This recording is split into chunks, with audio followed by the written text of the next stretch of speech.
Call the meeting to order. Welcome to June the 21st, 2021 meeting of Gaston County Board of Education. I'm Jeff Ramsey, member at large and chairman of the board. At this time, I would like to ask other members of the board to introduce themselves. Mr. Dedman? Lee Dedman, Gastonia Township. Justin Davis, South Point Township. Steve Hall, Dallas Township. Robbie Lovelace, Cherryville Township. Dot Cherry, at-large member. Kevin Collier, Riverbend Township. Dot Guthrie, Gastonia Township. Brent Moore, Crowders Mountain Township. Thank you. On behalf of the board, I would like to welcome everyone to our meeting this afternoon. Our first order of business is to have our prayer and the pledge of allegiance to the flag. Our prayer, I'd like to ask Dr. Booker to lead us in the invocation and the pledge. Thank you, Mr. Chair. If you please join me in prayer. Father God, we thank you for every seat that has been filled here today. For each mind and heart that fills the presence of this room, we thank you. Only you can see in perfect detail the end of every beginning, every project, every season, every life. Nothing is ever in vain, for even you use our challenges for good. Your righteousness transcends all our efforts and understanding. Strengthen our confidence in you to have made us to be what we are today, and that you will guide us. Set us free from comparison in order that we may work together. Please bless this meeting today. Guide us in decision, discussion, and process, ready to make every moment count. We praise you and ask for your blessings. In thy holy name, amen. Please stand and join me for the Pledge of Allegiance. I pledge allegiance to the flag of the United States of America and to the republic for which it stands, one nation, under God, indivisible, with liberty and justice for all.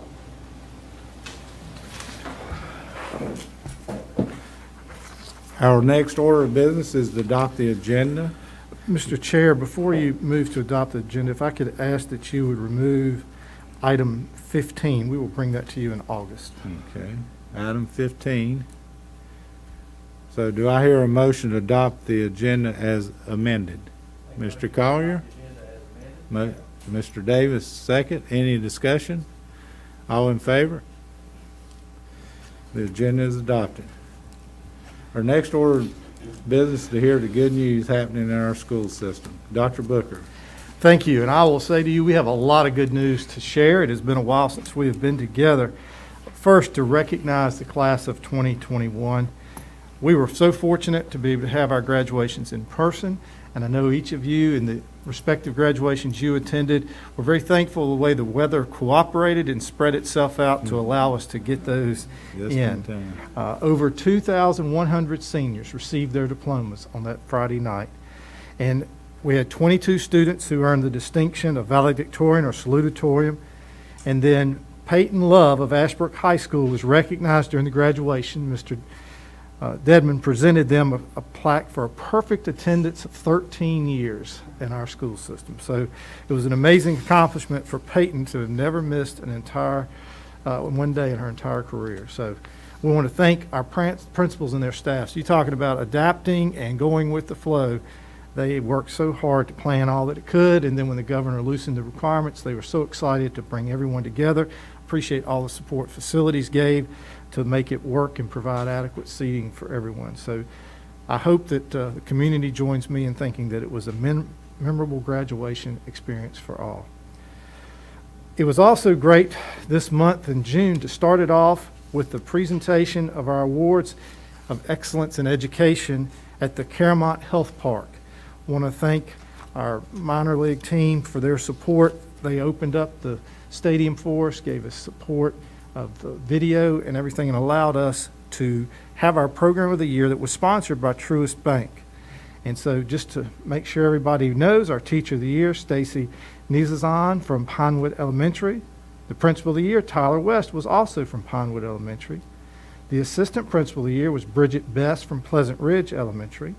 The new teacher of the year was Madison Zokes from Robinson Elementary. The Teacher Assistant of the Year was Wanda Marlowe from Catawba Heights Elementary, and the Central Office Administrator of the Year was Brett Buchanan, our Director of Career and Technical Education.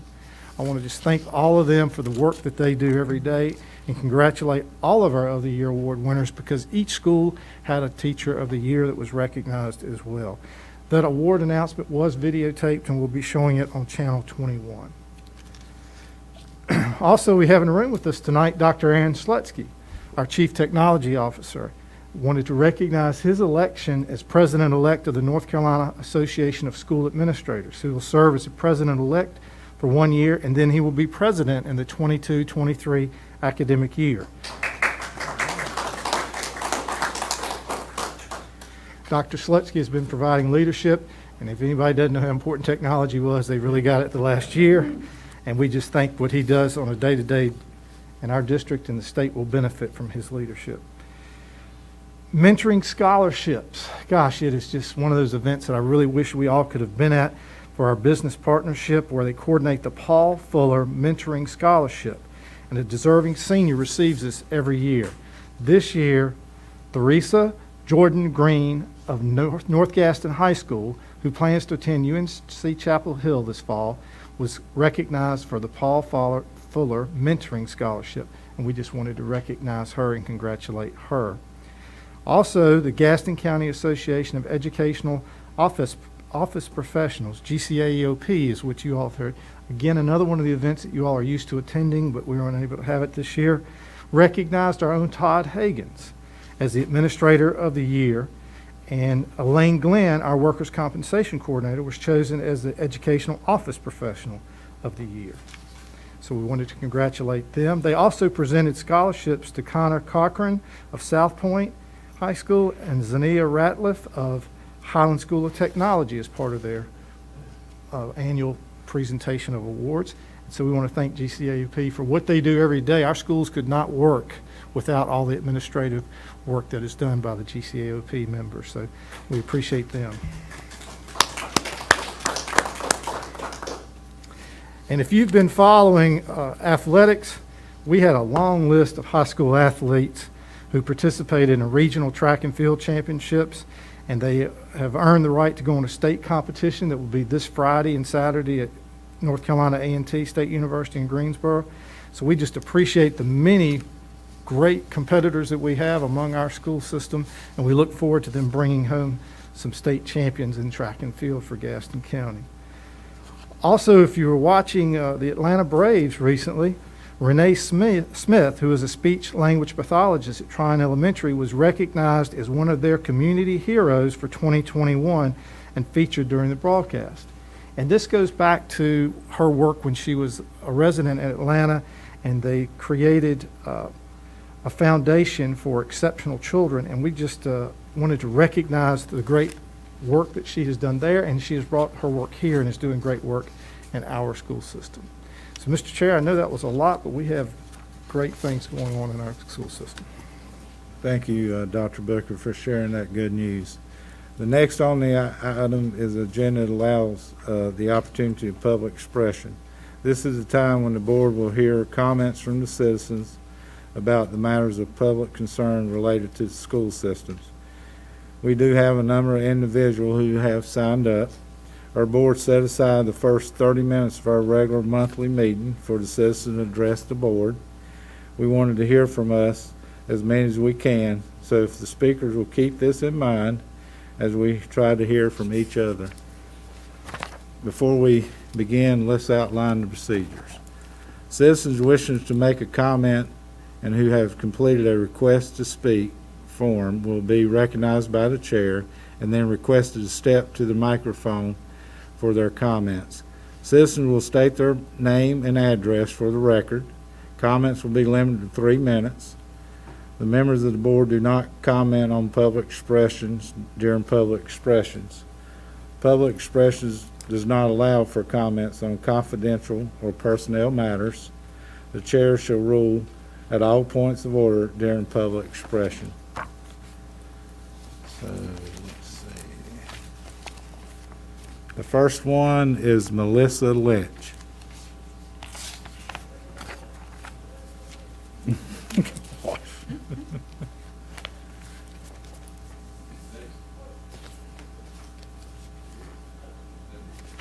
Not, okay. Jesse Jacobs.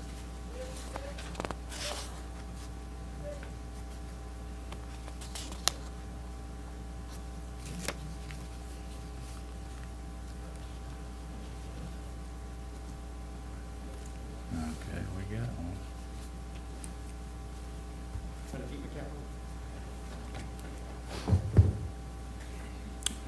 one. Greetings, everyone. My name is Jesse Jacobs. I'm a member of the Kahuri tribe, which is one of the 8 state recognized tribes here in North Carolina. Can you hear me? Before you get started, will you state your address and city? Oh, 432 Hartford Avenue, Charlotte, North Carolina. Okay, thank you. We're one of the state 8 recognized tribes in North Carolina. I'm a Vietnam vet in out of the Army. I'm a retired architect with a bachelor degree. A board member on Metro Carolina Native American Association. I'm the president of the North Carolina Indian Senior Citizen Coalition under the North Carolina DOA and Commission of Indian Affairs. I'm a board member on DHHSS Human Trafficking Advisory Committee out of Washington, D.C. Executive board member on the International Minority Coalition that consists of 13 countries and counting. I'm also the president of the FBI Citizen Academy for North Carolina. Separate and apart from the FBI, but we work with them. The red-rated mascot has been an ongoing issue. Matter of fact, I was up here in Gaston County in 2015 on this very same issue. I also asked about doing school presentation about the American Indians in the school, but no prevail. The opposition said this is a council culture. The mascots throughout the United States have been an issue ever since the Caucasians started using the mascots many years ago and saying they are honoring the American Indian. Can someone tell me how they are honoring the American Indian this way? We're the only living culture, period, that being used as a mascot. We're the only culture that have to have a ID card to prove that we're American Indian, the only one. Now you have the school students and graduates along with others realizing what has been allowed at South Point is not appropriate. I have talked with several people up in the Belmont area about the mascot at South Point. They said they had no problem with it. But when I showed them image and languages that the opposition had put out on Facebook, they had a completely different mind change. They said they were shocked. Why are we making mockery of the American Indian? Maybe you should call it the mascot a black face, Asian face, why not a white face as a mascot and see what happens? Well, we all know what the results of that's going to be.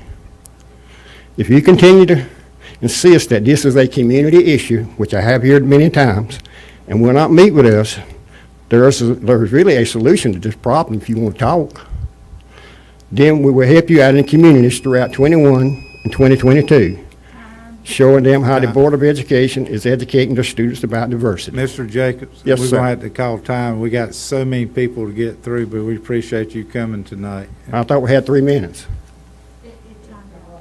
Yeah, it was 3 minutes. That's some time I left out there? Okay. All right, thank you.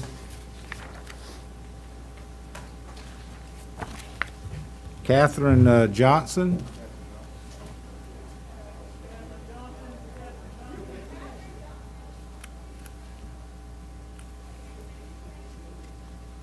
Excuse me, that's Dr. Catherine Johnson, excuse me. Thank you for having us. We appreciate it. And I know we've got 3 minutes, so let me just start. I'm not going to do a lot. I'm just going to mention something to you. I'm a teacher.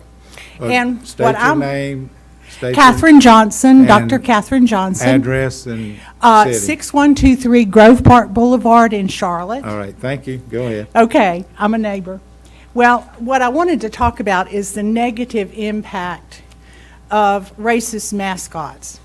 Now, I'm not going to talk about how this hurts Indian kids or, how it turns kids into racists. I'm simply going to talk about the negative impact of this.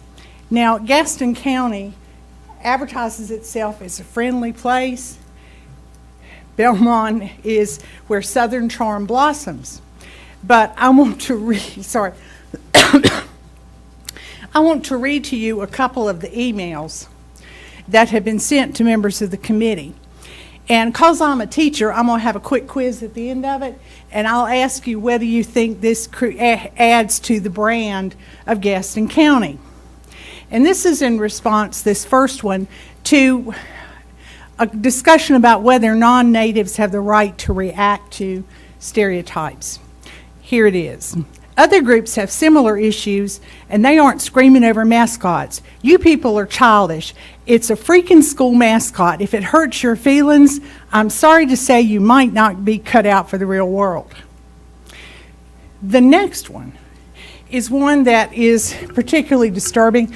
I want to apologize up front for what I'm going to bleep with an S and an F, okay? Be careful. I'm not going to say, sir. Okay. I'm also a grandmother. I know, that's why you're on TV. Yes, sir. You are the stupidest bee I have ever met in my life.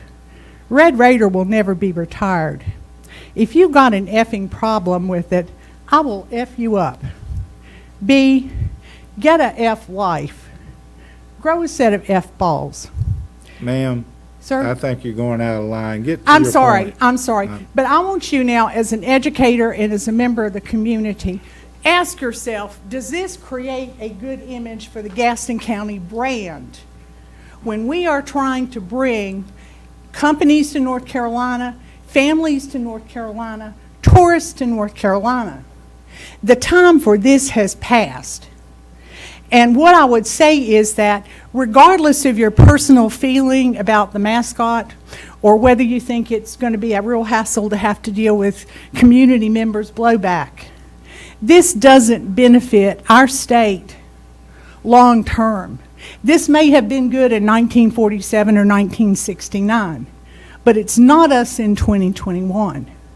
And what we need to do is to encourage students and staff and let them know we will work with them to come up with a mascot, not change the Red Raiders, but a mascot Thank you, that Ms. they will be Johnson. proud of. All right. Thank you. Thank you. Corbin Eddings. Corbin, yes.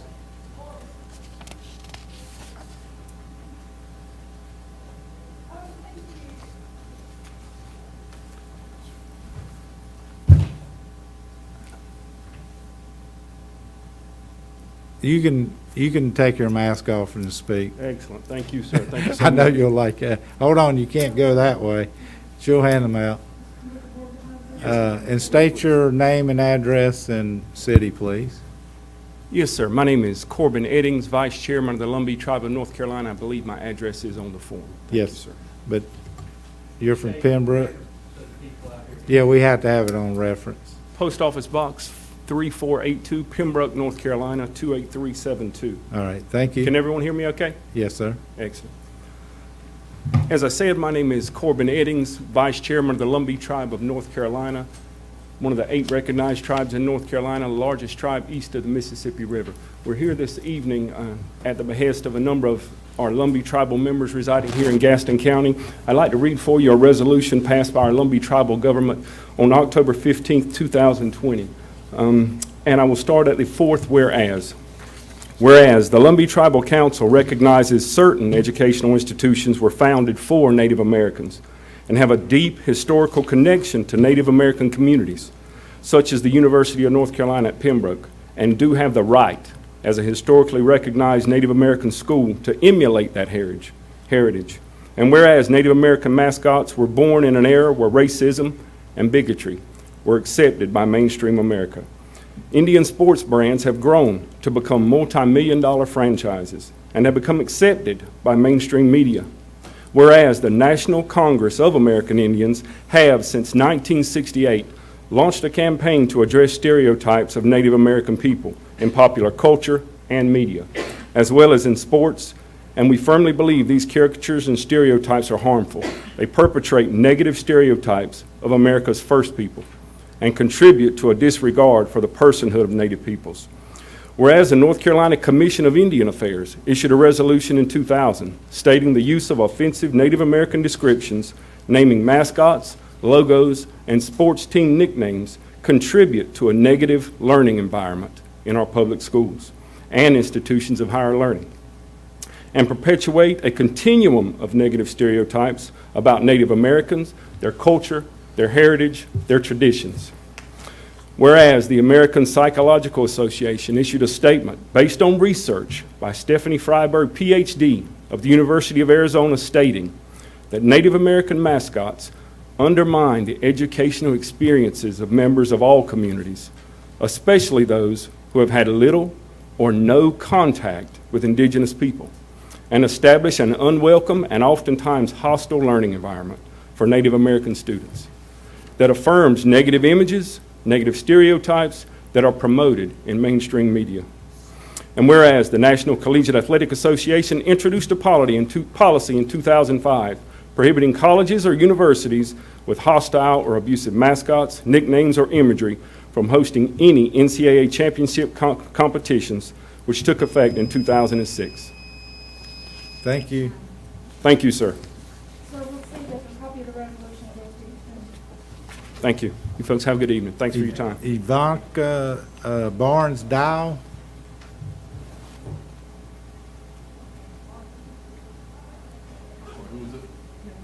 Evonda Barnes Dow.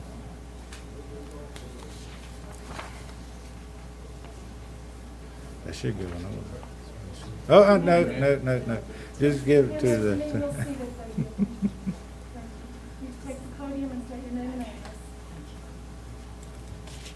My name is Yvonne Dow, and I say good afternoon to all of you. And I will be reading a letter from the. Can you state your address? Yes, I was going to have you to refer to the form, please. Yvonne Barnes Dow. Yes, 706 East 3rd Street, Pembroke, North Carolina, 28372. Thank you. Thank you. Dear Gaston County Board of Education, as Native Americans who exhibit pride and honor, we strongly request the removal of the South Point High School Raider mascot.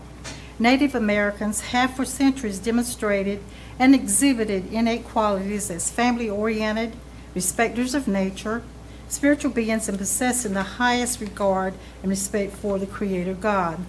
As a people of a nation or tribe, we have been the only humans chosen as a mascot, as a symbol for schools, colleges, universities, and franchises.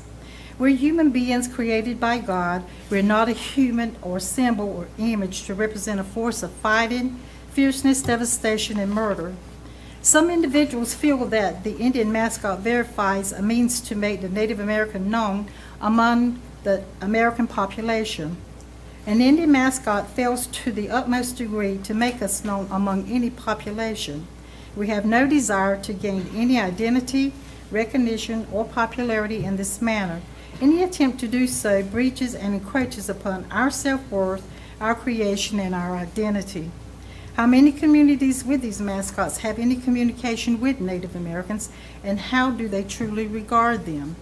If you had wished to have chosen a nation of people for a mascot, why not a German Nazi? A mascot of this image would definitely evoke control, devastation, and power beyond the greatest of measures against your opponent. Adolf Hitler, with careful and meticulous consideration, studied and contemplated the strategies and tactics that the United States government implemented to control, torture, and exterminate the Indian population. This final result created a genesis or birth of an excellent maneuver for Hitler to use to destroy and exterminate the Jews, a people whom he despised and hated, just as the United States government despised and hated the Native Americans. When Europeans first came to America, many starved to death and endured devastating experiences. Native Americans sympathized with the early settlers and provided food and took care of them. But time changed and man changed. Their purpose and goals to enter our country revolved around ambition, money, and power. And they came with their claim of a manifest destiny as they manipulated their minds and souls to desire and think that they were ordained by destiny to rule and possess America. Thank you. Thank you. Richard Jones.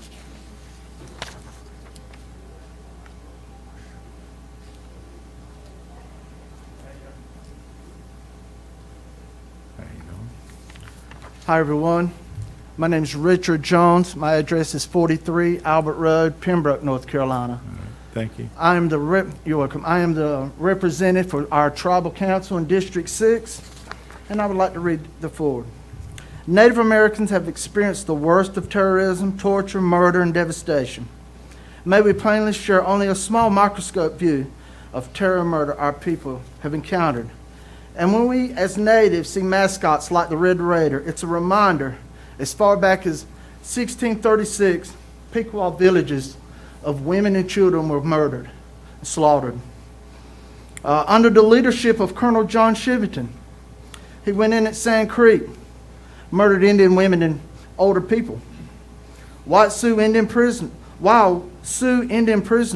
including women and children, were marched through a white community, the citizens attacked the Indians with pitchforks, scald, and mortar. To this day, Abraham Lincoln ordered 38 men hanged, which has been the largest mass execution in America.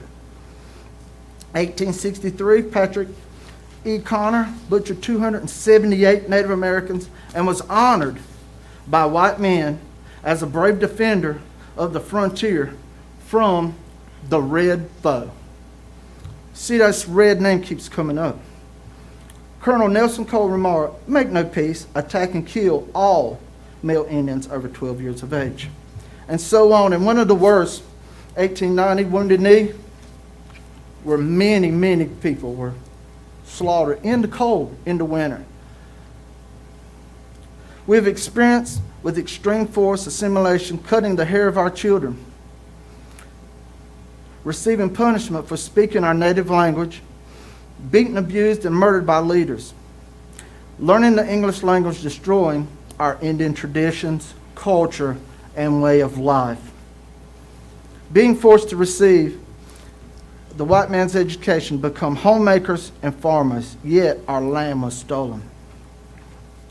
We have experienced crooked government agents and men with no scruples who confiscated food and supplies provided to Indians. We've experienced the irony of not being citizens of our own country and not even being human. After listening to the community, and I've been up here before, and the principal of this school, seems that he wants to change the name, but he's looking for the help of the board. I understand he's telling us that the board says you can change it, but he's looking to the board for help. If I was a principal, I don't know if I'd stick my neck out like that. Still today, Native Americans seem as a thing of the past for many people. Thank you, Mr. Jones. Dr. Marcel Locklear.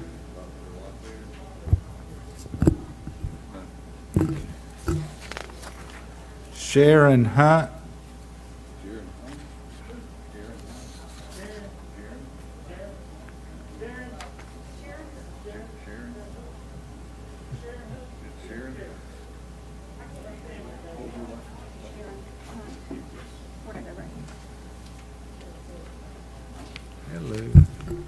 Good afternoon. I'm Sharon Hunt with the Lumbee Tribe of North Carolina Tribal Council, former tribal chairperson, tribal chief. And what's your address and city?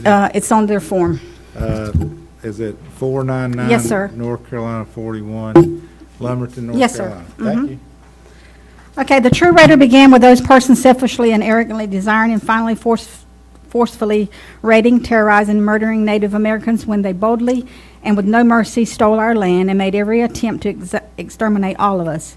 The redskin mascot depicting its red face only dictates as a definite demonic reminder of the thousands of murdered lives of men, women, children, and infants as their blood spilled upon the earth. Those institutions choosing an Indian mascot exhibit such seemingly great pride in their selected mascot upon victory over their opponent. Yet your victory lies beneath a vast and dark pit of evil, deceit, and hypocrisy. We fervently regard all Indian mascots that non-natives choose for their institutions as offensive, dehumanizing, mocking, and demeaning. Those unaccepted symbols have served as reminders of forces stripping away and obliterating our honor, pride, and dignity. We most deeply appreciate your consideration upon this necessary issue and request that you regard your sympathetic efforts to bring about change to acknowledge our truth. Please regard our purpose and God-given right to express our most sincere request to retire the Red Raider mascot at South Point High School. Thank you. Thank you. Haley Brazil.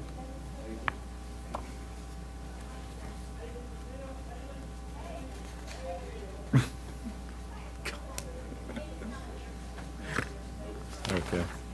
Ryan Sims.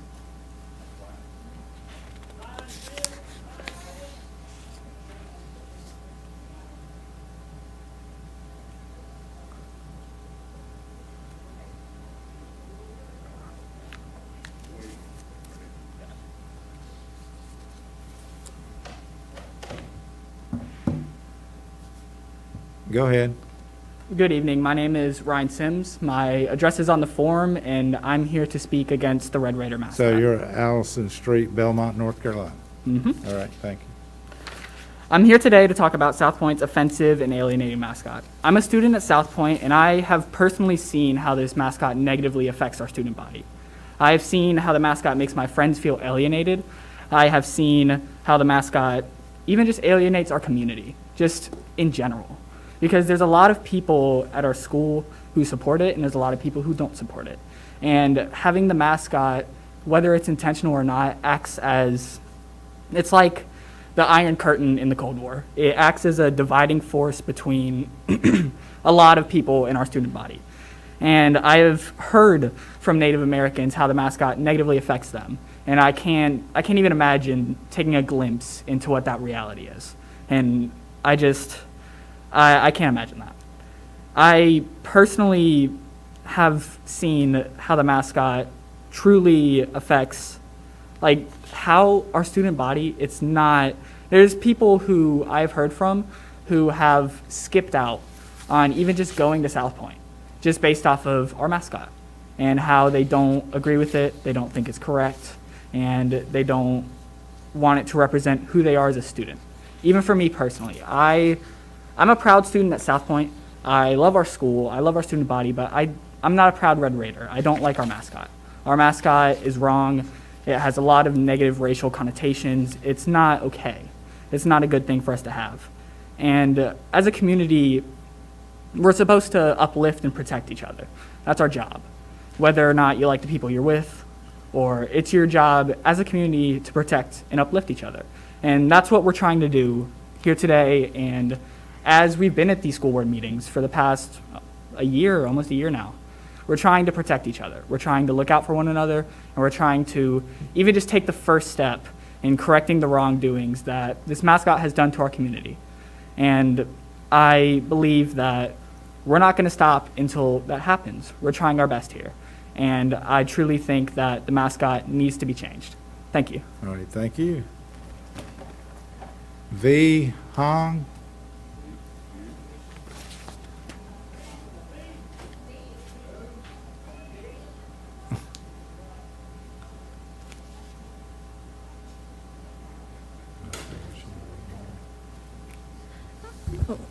Good evening, everyone.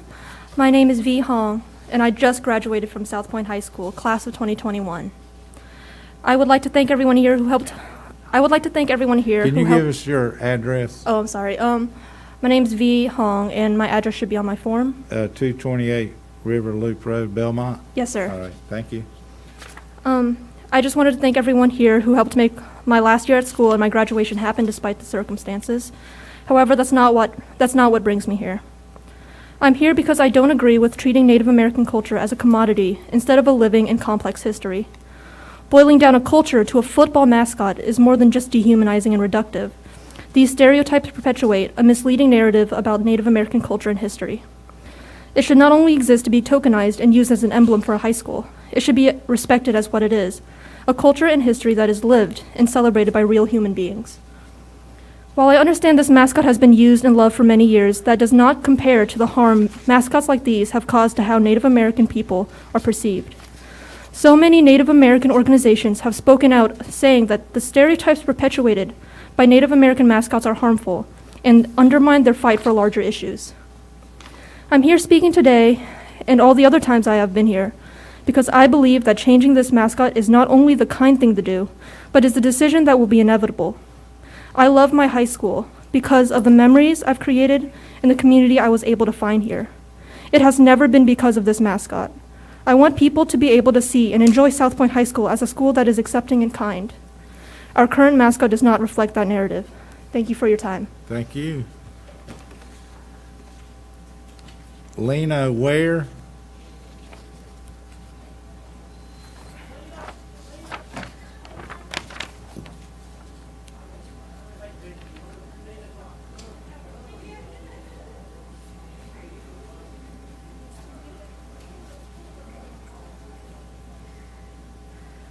Please state your name and address. My name is Lena Ware. My address is on the form. South Ridge Drive, Belmont? Yes. All right. I've only spoken up here twice, but I've watched other people speak about the Red Raider mascot. I have listened. I think it's always important to listen to other people and differing opinions and differing views. It seems like some of the people who are against retiring South Point's mascot think that removing the mascot will somehow take away school spirit. I'd like to point out, if you take away your mascot and your school pride goes away, then you never had any school pride at all.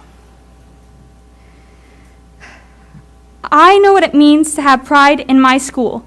It's not the mascot, not the logo, and not the name that makes me proud of my school. It's the people and the environment that I feel safe in. South Point's mascot does not represent that. South Point High School's mascot features a racist caricature of a stereotype of Native people. Students of color have told you they don't feel comfortable in an environment where culture isn't being respected. While South Point seemingly mocks just Indigenous culture, it proves to people of color that the school would do the same if it were any other race as a mascot. Even though this is my third time speaking, I know enough to see it's clear that by this point you have stopped listening to my speech, if you ever decided to listen at all. Nonetheless, we will keep speaking. As the world continues to progress, you continue to put off changing this mascot. It isn't a matter of if, it's a matter of when. And why not now? Almost 7,000 people have signed the petition to retire the Red Raider. That is over half the size of Belmont's population. Now is the time to change South Point's mascot. Thank you for your time. Thank you. Lauren Frady. Frady, yeah.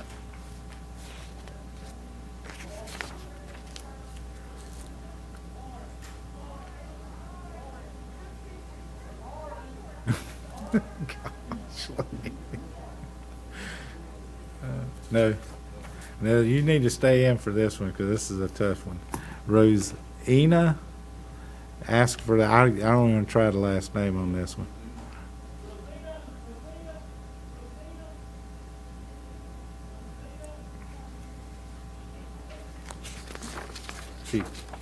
Oh, okay. Connor Mills.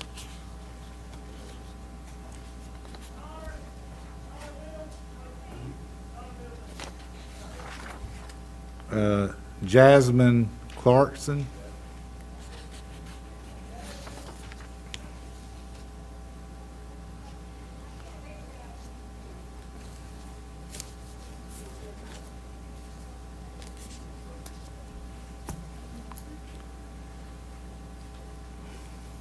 Yeah, just state your name and address, please.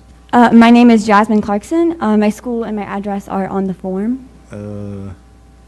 Actually, it's on Leaper Avenue, but I don't know what city it's in. Belmont. Belmont? Okay, thank you. Can I start? Or? Yes, Okay. I'm sorry.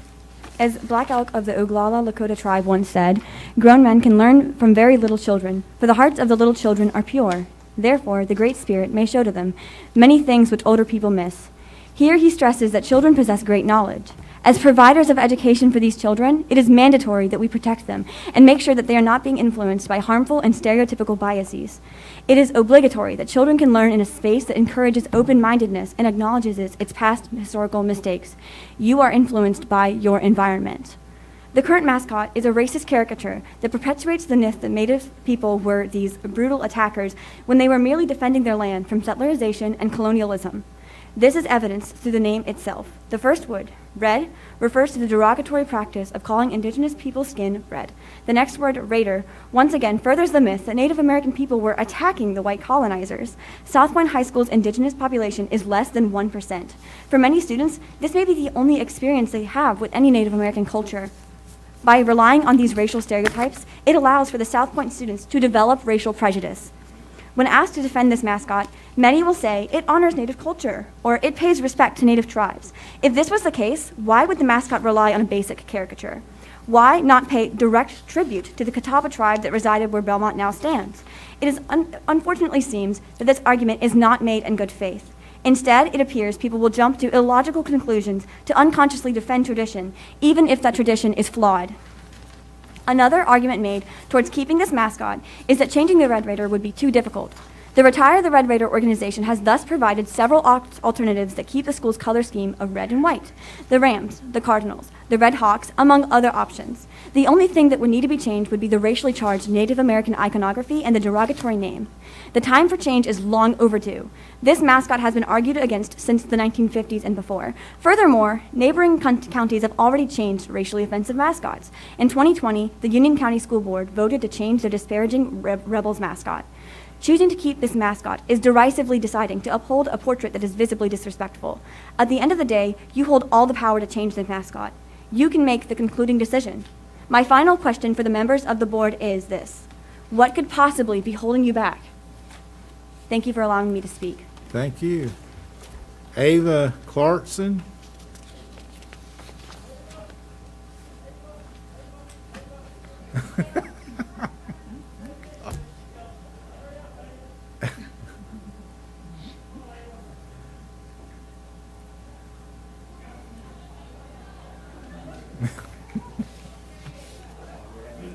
I know.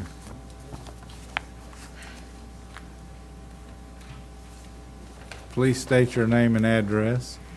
My name is Ava Clarkson, and my address should be on the form. Leaper Avenue, Belmont. Thank you. Hi, my name is Ava Clarkson. For all of the reasons stated nearly by 20 people today, you should take immediate action in retiring the Red Raider. Last time I spoke here, I explained how the mascot is racist, how it creates a toxic environment for the students at South Point, and how it dehumanizes indigenous people.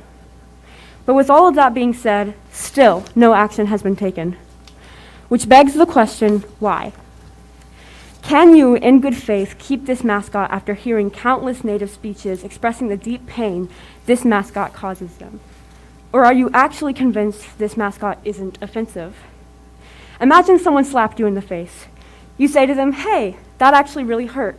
And you respond with, "No, it didn't."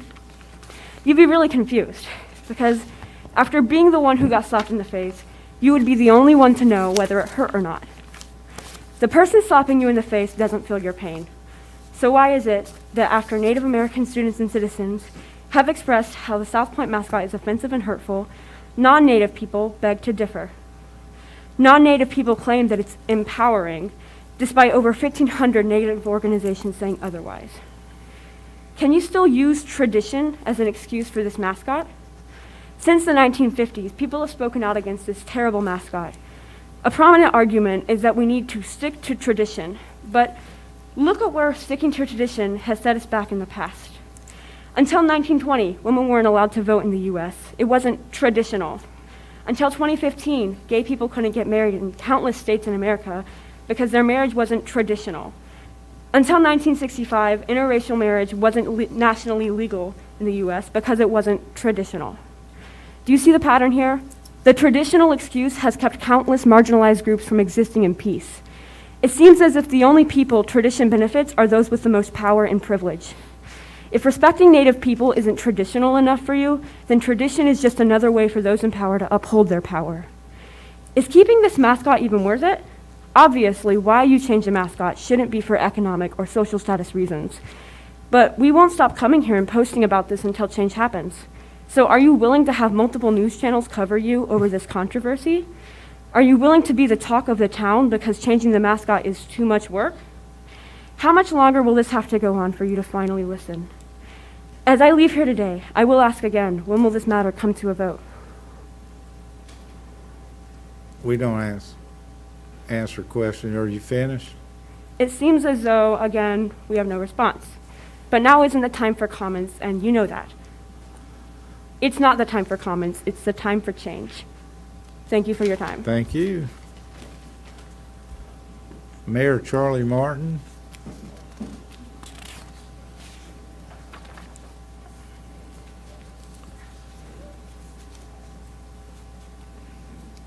Please state your name and address, please. Charlie Martin, live at 113 North Central Avenue in Belmont. All right, thank you. And this mascot has been in effect since 1947, believe it or not. Eb Gant and the principal, Gerald Courtner, came up with this mascot because they wanted something a little more aggressive to have. Even though it doesn't mention the word Indian, the Red Raiders have been in existence for a long time. I've done games on the radio for 22 years. Never had a problem, never had anybody complain about the Red Raiders. Never had them. And the most important thing that we have is the last July we had a meeting in Belmont in regards to this. There was a bunch of people there. All of them were in favor of keeping the logo, except maybe a handful of few. That was it. And we've had this name for many, many years. And like I say, I've done games for many years in baseball too and things of this, and we've never had a problem with this thing. Never.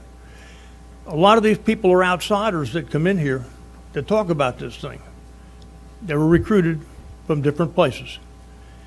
And I have no problem with any Indians. I have no problem with any blacks. I have no problem with anybody. I grew up in New York City. It was a melting pot. We had every kind of nationality there.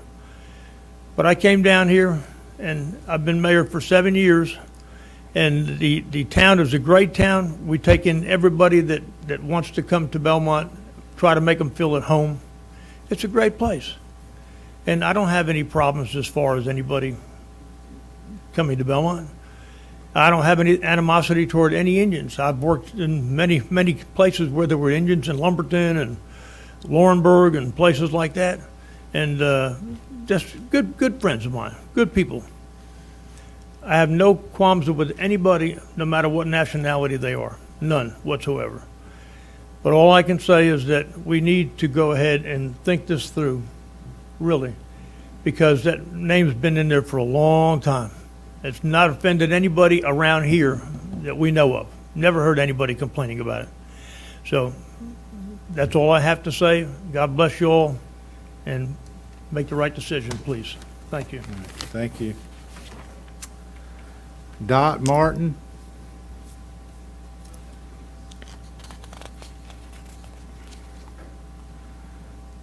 Please state your name and address, please. My name is Dot Martin, and I'm at 113 North Central Avenue in Belmont. All right, thank you. Okay, I've been in Belmont all my life. My oldest son is 63. He went to South Point High School, and he loved South Point. All my children, out of all 5 of them, went to South Point. I've not heard a thing against South Point High School. This is nothing but your modern-day cancel culture, woke situation. Go everywhere you can, cause all the problems that you can, cause everybody to be at each other's throat. We don't need this. We are very proud to represent the Indian, no matter where they're from. It has been a wonderful thing for us to be able to do that. If we stop and there's no more representation for these people anywhere, they're just going to be canceled out just like everybody else, just like these people want to do. We don't want this here.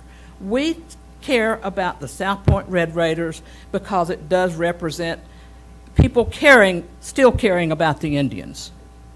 We want everybody represented. I have never heard any problems about South Point Red Raiders until these cancel culture people come in here and start doing this. Most all your opposition has been from somewhere else. It's wrong. We need to get along instead of coming in here and causing all these problems. We don't need this in our community. And if they can't come here as nice, enjoyable people, then don't come here. Don't cause problems here. All I can say is we love South Point Red Raiders. Go Raiders. All right, thank you.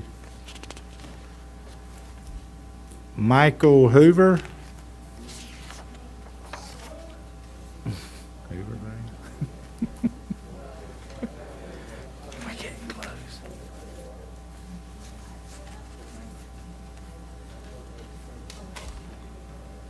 Hello. State your name and address, please. My name is Michael Wayne Hoover, 514 South Main Street, Belmont, North Carolina. Right. Thank you. And I've lived in Belmont for 70 years. I live in the house I grew up in. I brought with me today a newspaper article out of my scrapbook. It's the day I became Red Raider of the Week. This is 54 years old. It's turned brown. And there are thousands and thousands of articles cut out of the Belmont Banner, the Gaston Gazette, Dwight Frady, all 9 yards, in thousands of scrapbooks all across the United States, I have no doubt, maybe the world. I don't know. I've been sitting out front here with my opposition mostly, and I just wonder, what kind of people do they think we are? We don't have any ill feelings towards Native Americans. All Gerald Courtner wanted to do was to change the name of his team from the Cardinals to the Red Raiders to get some of the fine attributes of the Native American, the courage, the fierceness in battle, the discipline, the never give upness about what we go through in athletics. I just don't know what kind of people they think we are. Mr. Lee Dedman, I'm a big fan of yours. Your scrapbook's bigger than mine. I know it is. But you have articles in here just like this. And we could just as easily be talking about the Tar Heels here today. Don't go that far. Well, what you see in this package right here is mostly Irish. 90% of my blood's Irish. With the atmosphere they got now, I could just get a minority of people, 20, 30, 40, 50, and go up to South Bend, Indiana at Notre Dame. What are you doing with that leprechaun up there? Look, at the Irish is for the Irish, not you. I want it taken down. And you can run into stories like that all over. I've lived most of my life in North Carolina. Well, all of it as a resident. And I hear year after year the ranking of the North Carolina public school system. It's never been higher than 40th. Y'all have done a great job with Gaston County. And the ranking gets a little higher each year. I've noted that. You don't have time for this. It's an issue that's you're debating on a term that is legal, and we have freedom of speech. Time's up. Thank you for coming out tonight. You bet. God bless all of you. Amber Gordon.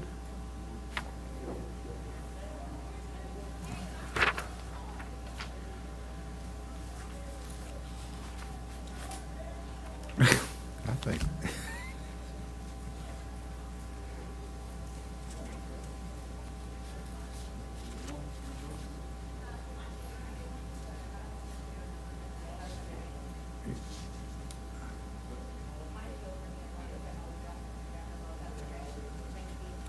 You're just gonna bring them all at once, okay.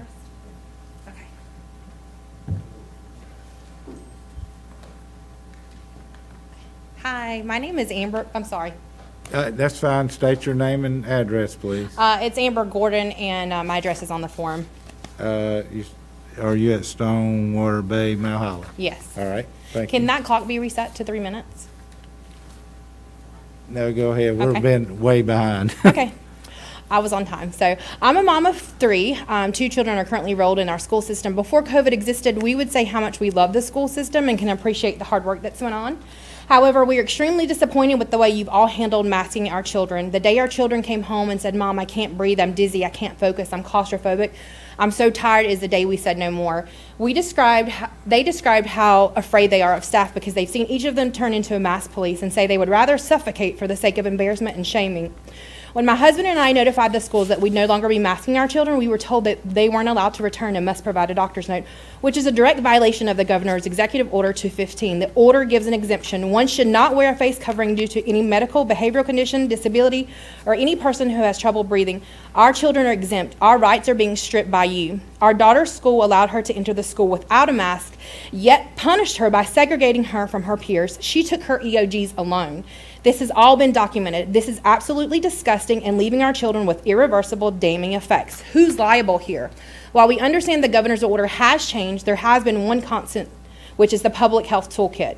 Just as the governor's executive order provided an exemption, so does the toolkit. Let me help you locate it. It's on page 9, and that states exactly the same as the governor's order. And on page 10, you talk about coping and resilience. Where's the support for us who can't wear a mask? Where's the resources for mental health? Where's the support to stop mass shaming? You rolled out a bullying policy. Why not roll out a policy against mass shaming? Your toolkit promotes staff will be talking to families about concerns and how we're feeling. Quite the opposite's happened. Our children were banned from school, segregated, shamed, and we even received other hate mail from other parents. Our children have been treated unfairly. The lies of showing their faces are threats to others. Going maskless or unvaccinated makes them a threat, or that they are killing people, or declining to wear a mask or get the vaccine makes us heartless and that we don't care about people. These are outrageous lies and breeds anxiety and causing strife and division in our community. Imposing your will on others because you agree that what is being imposed is right is okay with you, but let's reverse the roles. What if folks wanted to mask and vaccinate were told that they can't because someone else told them that's not good? That's my point. Your rights to make a personal decision that's best for you and your family do not supersede mine to do the same. More so, it's our children, and we choose their medical rights. In the mask requirement, it's harmful, it's an irrational policy. It's not March 2020 anymore. Teachers are vaccinated. It's not your role to mandate a mask. The toolkit even says there's little evidence of COVID transmission from child to child to adult during in-person school settings. There are recommendations, and that we can choose to tailor the recommendations. Children are suffering. This is a crucial time for children to learn. Please, you are elected members, please end the mask for next year. Thank you, Ms. Gordon. Thank you. Jeff Lee Gordon? Or, He's going to ask you a question, okay? so this is the same family that. It is. I just didn't want her to be in here alone, if that's okay. That's no problem at all. Thank you. Here, let's put it here for you, okay? What is her name? Go ahead and tell him. Jet. Oh, Jet. I call her. Okay. It's Jet. I got you. I said it's. I can't see on here good. Thank you. Hi, my name is Jet Lee Gordon. I'm 9 years old and on my way to 4th grade. I used to like school, but now that has changed. Now I don't, because you all demand I wear a mask for 7 hours a day. But why? I'm not sick. Are you sick? My mom and dad take me to the doctor when I'm sick and make all the decisions to make sure I'm healthy. They know me best. My mom carried me in her tummy for a very long time and have been taking care of me for 9 years. Why are you making my decisions? Are you my mom? Are you my dad? Wearing a mask makes me claustrophobic, distracted, moody, but most important, I cannot breathe. And when this happens, I cannot focus on my teacher or my schoolwork. Did you know my mom and dad talked with the principal and the teacher to let them know I can no longer wear a mask? And did you know they let me come to school without a mask but punished me by taking my EOGs alone? I was stuck in a room alone for hours. Please stop trying to be my mom and dad. Please stop making decisions about my health and education.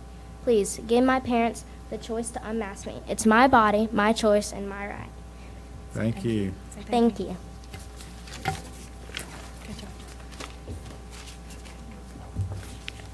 You're going next, Mr. Gordon. Either one. Yeah, it's fine. I don't know if you want to hear from me, though. Well, go on and state your name. I know your address. My name is Tenny Gordon. We moved to Gaston County about a year ago. We live up near Mountain Island Lake. I'm a law-abiding citizen. I own a firearms business, a technology business, and really appalled at where not just the school system is going, but the society at whole. And I'm here to tell you that you are elected by the people, right? And we can change that. We can change all things, right? So you have to listen to what my wife is saying, what we're saying. We met with the principal, and I'm not saying they weren't accommodating, and I'm not saying that we're not in a very fluid, tumultuous time in our society, right? I understand all of those things, right? But we have rights. We all have rights. And you're not going to dictate to me what my medical rights from my family is, right? That's just not going to happen. And they gave us choice. Hey, you can bring your kid back, you can bring your daughter back to school, but she's going to be segregated from the rest of the kids. And I said, well, that's not an option. Well, then go find another school. That's what they told us. You have two options. Either she can come to class, be masked, and be amongst all the other kids, or you can go find another school. I said, okay. If that's the options you give me, if you're not going to be flexible and accommodate our requests, which are our rights, which we're law-abiding citizens, right? If the governor makes a mandate, he's got an executive order, and you don't follow the law, and he clearly states, if there's any school that's not doing this, tell me about it. My wife's called up there every single day for the last 4 or 5 weeks, every day, and complained. Nothing's been done. Nothing was done. So, you know, I'm just tired of it. I'm tired of people not speaking the truth and not standing up and not being vocal about our rights as American citizens. I mean, it's like it's like people are ashamed of being American. I mean, it used to be the greatest country on the earth, and now you got to cower down if you're a patriot. I'm just tired of it. So we hope that you consider what we're asking for. This coming year is going to bring a lot of new changes. Now you got kids that are 12 and under that can be vaccinated, and 12 and over that can be vaccinated in the same school. I don't know what that looks like. I'm sure you guys are, you know, you're trying to figure it out too. But yeah, we want the right to say whether our child, if she has medical conditions and she can't be masked in school, then she still needs to be. That still needs to be afforded to her as citizens of this county. Okay. Thank you. Aiden, you want to speak?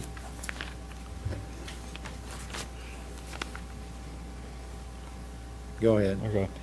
Thank you. The same thing had happened to me, to my sister. I can't breathe with the mask on, and I have asthma. Please give my parents the right to unmask me. Thank you. All right. Thank y'all. Thank you for your time. Mr. Chairman, there's one person whose name was called who was here. Rashini, remember we called Oh, her? yes. Okay. Rashini. I'm not sure we said it exactly right, so. Please state your name and address. Hi, my name is Roshini. My address is on the form. You still need to tell me what city you're in. Gastonia. Okay. Am I good to go ahead? Yes, Okay. go ahead. Thank you. As I said, my name is Roshini Amarasinghe. I'm a Gaston County Schools alumni, and I graduated from Forest View High School in 2015. So I've been working with Retire the Red Raider since the start about a year ago in 2020. So for a year, students and alumni have begged you to see how offensive this mascot is. For a year, local and state Native organizations and leaders have asked you to remove this mascot, and they voiced how it is harmful to their communities, as they did again today. Harmful to their communities, especially Native youth, as I forgot to say. For a year, they echoed decades of work Native peoples have already done to remove Native mascots that are proven to be harmful by psychological research. And for a year, you ignored them. You essentially told Native peoples that their voices do not matter and that it is okay to ignore them. By lack of action, this school board is responsible for the continuing harm of Native peoples through this mascot. You, the ones who are supposed to protect all students and teach students that discrimination is harmful, but you're keeping the Red Raider. By doing this, you're endorsing racism and belittlement of Native peoples. Your own policy, Gaston County Schools Policy 4381, Rule 6, prohibits harassment in all Gaston County schools. It states that this includes behavior that creates or is certain to create a hostile environment by substantially interfering with or impairing a student's educational performance, opportunities, or benefits. Again, Native peoples have told you that it harms them, and it has been proven by multiple reputable psychological organizations that these Native mascots are harmful. So that clearly creates a hostile environment for Native students, meaning that you are going against your own policy. You are not giving Native students an equitable opportunity to their own education. Native students, like all other students, deserve to be free of discrimination when they walk into school. No Native child deserves to have their personhood, self-esteem, and culture be attacked. Please do the right thing, listen to Native peoples, and remove this mascot immediately. Thank you. All right, thank you. Well, thank you for your comments and continued concern of Gaston County Schools. Although the board does not typically respond during the period for public comments, we do want to hear from the public and direct staff to work on those issues that need to be addressed. Thank you for your comments. The next item on the agenda is approval and corrections of minutes. This is an action item, and I need a motion for May the 17th. Mr. Debman made a motion, second by Mr. Moore. Any discussion? All in favor? It's unanimous. The minutes are approved. Next on the item agenda is announced the appointment of the newest member of Gaston College Board of Trustees. Each year, the Board of Education is charged by statute to select an individual to serve a 4-year term on Gaston College Board of Trustees. Earlier this afternoon, in a special call meeting, individuals wishing to be considered were interviewed by the board. Jonathan Fletcher was selected to serve the 2021-2025 term. This board appreciates those who interview and thank them for willing to serve. We congratulate Mr. Fletcher on his appointment. The next item on the agenda is a report from the Curriculum and Instruction Committee. The members of that committee are Justin Davis, Steve Hall, Robbie Lovelace. Miss Dot Guthrie is chair of that committee. Miss Guthrie? All right, Miss Lovelace. The Gaston County Schools Board of Education Curriculum and Instruction Committee met on June 7th, 2021. Members present: Dot Guthrie, Robbie Lovelace, Steve Hall, Justin Davis, and Dot Cherry. The meeting was called to order at 12:01 p.m. The legal department presented information on board policy updates. This is an item on tonight's consent agenda. The middle and high school math departments have completed the textbook adoption process for a core mathematics curriculum. Savas Learning, formerly known as Pearson, is the curriculum selected by the adoption committee. The Math 1 implementation will begin at the middle school level during the 2021-22 school year. High schools will utilize the resource the following school year. Staff provided an update on Camp Gaston. As of June 7th, over 2,700 students registered for summer camp. Teachers had professional development the week of June 7th, and the students' first day was June 14th. Gaston County Schools worked with several companies that provide additional staffing to assist related services for our exceptional children's programs. To meet the needs of all students, staff presented information to continue partnerships with 3 companies and add 1 new company. The following items will be on tonight's agenda: Savas Learning Math 1 textbook contract, related services contracts, AMH Healthcare, EDU Healthcare, Speech Center, Stepping Stones Group. The meeting adjourned at 12:57 p.m. The next committee meeting is scheduled for July 12, 2021 at the central office at 12 noon. Thank you, Ms. Lovelace. Next on the item, the agenda allows for the report for our superintendent on COVID-19 update. This is an information item. Thank you. Members of the board, as several speakers noted, we've been through quite a period of time since March of 2020. When you think back to when we first as a nation started hearing about COVID overseas, and then in January you started hearing about it populating here, and then in March the governor, through the number of rising cases, elected that all schools should be closed in North Carolina and go with remote learning. That threw us into a lot of work. Look at all the meetings that the board was forced to have, and typically in a July you would not meet, but we met multiple times. The board chair spent a weekend here with senior staff working through things. And so in addition to that, we began and we met with parent advisory, student advisory. Our local chapter, the NCAE, was great in setting up multiple meetings with teachers for us. And our principals went into a mode that they're not used to having to go, where we've met every week. And they were getting input and trying to come back and to look at all the work that went on. All that was to build to a point, working with senior leadership, district leadership, so that on published in July of the reopening of schools plan for Gaston County. A lot occurred to get to that point.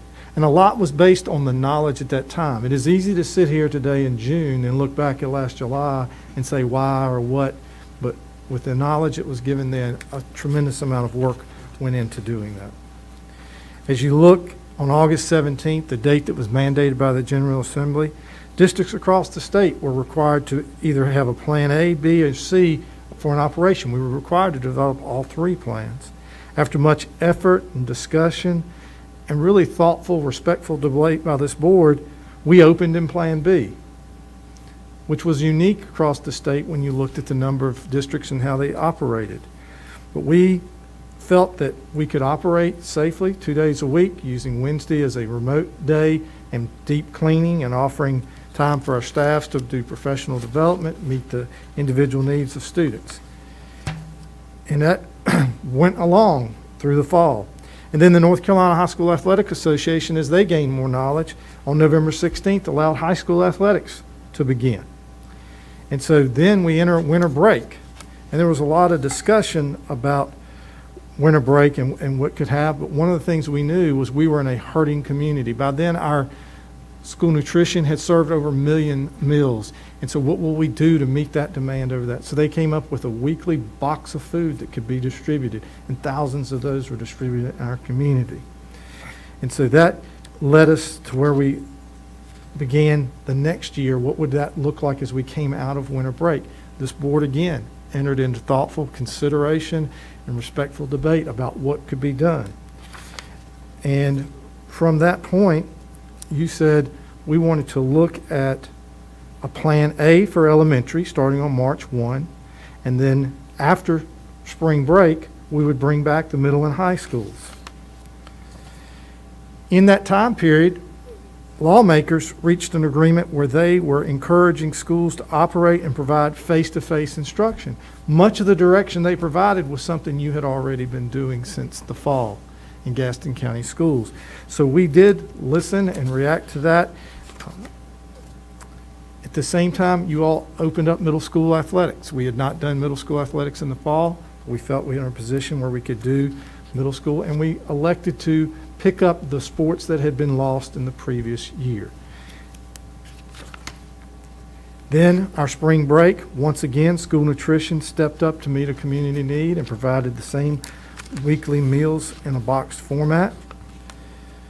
Then on April 9th, the General Assembly said we need to do something for the summer, for the potential learning gaps that could be created. You have at your place our answer to that.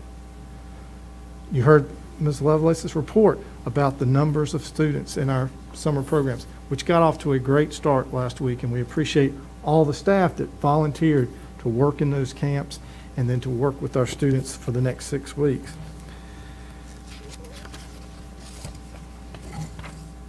So then we started with our first, on April 12th was the first day of Plan A being K-12. And again, I can't stop enough and thank our teachers for the work that they did, supported by their administrative teams, and all that it took to plan. It sounds easy to say we went to plan. Remember, bus routes, all the different things. One of the things that the board did from the start, you operated with bus monitors to try and facilitate a healthy, safety transportation operation. And then we made it to May 28th, and we were able to hold graduation. And graduation was exciting. We had graduations all across this community. That's the class of 2021 really fast. But it was exciting, and we thank to that class, and we thank their parents because their junior year was disrupted, their senior year was so different, but fortunately, they got a great culmination to that year. So now, looking ahead to next year, what do we know? Well, we know that we still have a strong schools North Carolina public health toolkit. And we know that it has guidance in it, and it's been communicated to us that somewhere in the summer, it will be updated after further discussion with the Centers for Disease Control and the various folks. And we still have a governor's executive order that goes through the end of July. So as we sit here today, we will open schools on Monday, August 23rd. Okay, why not August 17th? Well, that was a one-time order by the General Assembly. Everyone opened on the 17th. We reverted back to the calendar law, which speaks to the last Monday of the month closest to, et cetera. So our calendar committee, August 23rd. Now, you as a board have elected an unbalanced calendar so that we still may complete our first semester prior to the winter break. We will operate 5 days a week with in-person instruction. We will be back as close as we can to normal. I must remind everyone, though, there are still parameters in the Strong Tools Health Kit that say spacing and various things that will be operating, but it would be a 5-day a week.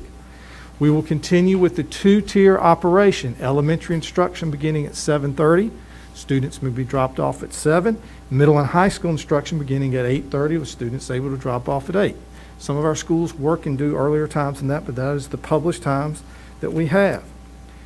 At this time, as we have read and as we have served on various committees and worked with Department of Health and Human Services, the Strong Schools Public Health Toolkit requires masks for all employees and students on our properties.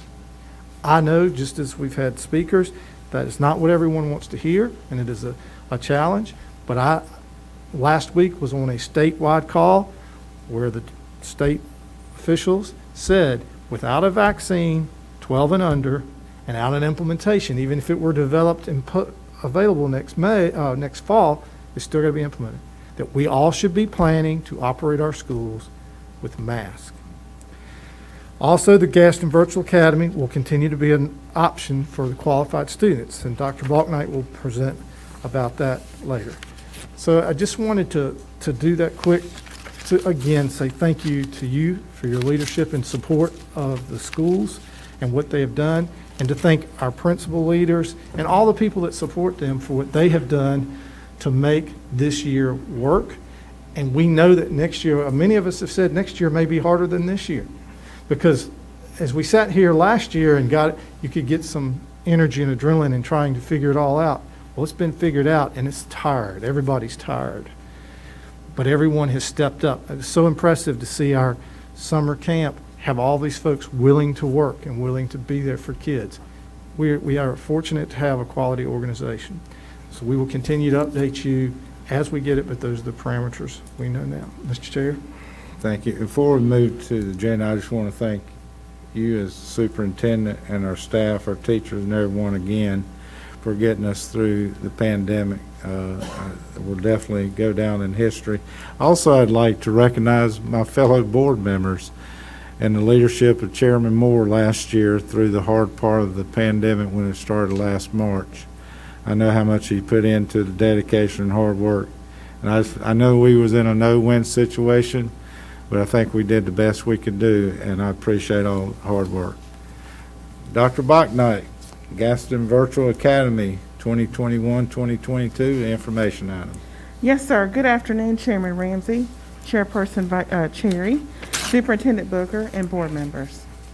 I hope that you're having a great evening. I'm excited to present to you tonight information about Gaston Virtual Academy.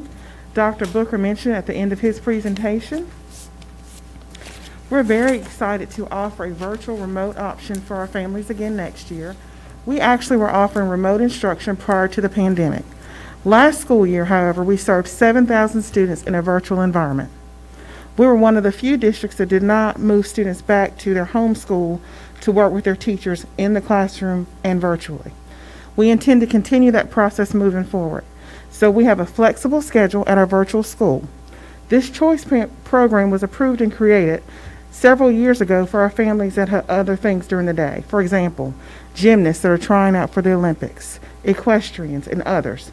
So we will continue to serve those students in our virtual academy next fall, but we also have many students that were successful last year, or this current past school year, in our virtual academy, so our numbers have grown and we intend to continue to serve them.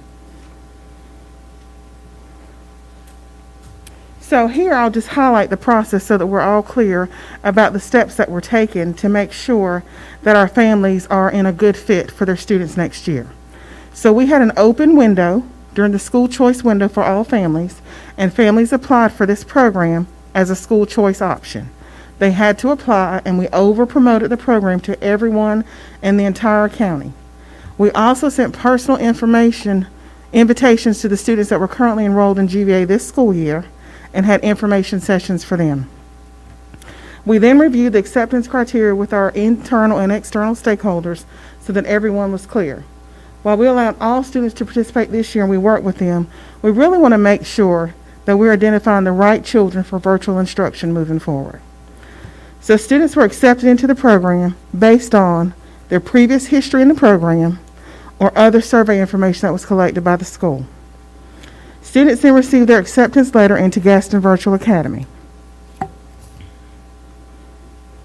So, previous student success in a virtual setting was important and required, satisfactory attendance, and a student self-assessment, which we work with our schools to get the information in all three areas.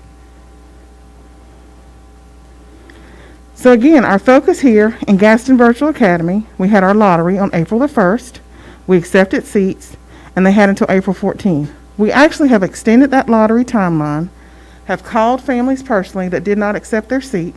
We also followed with families in the virtual academy that did not apply to make sure that they understood that this would be the only virtual or remote option for students in Gaston County next year. We actually had over 2,000 families to apply, and about 900 of those families did not accept their seat. So we have continued to reach out to them over the summer to make sure that what occurred last fall will not occur next fall. That information was not given out to them abundantly so that they were aware they needed to accept their seat. So here again, our breakdown of enrollment by grade level. We have the most in elementary, 563, middle school, and then high school is almost an even break for a total of 1,025. Prior to COVID, we had a grades 3 through 10 Gaston Virtual Academy. We would grow down one grade level and up one grade level. But once the pandemic happened, we moved forward K-12.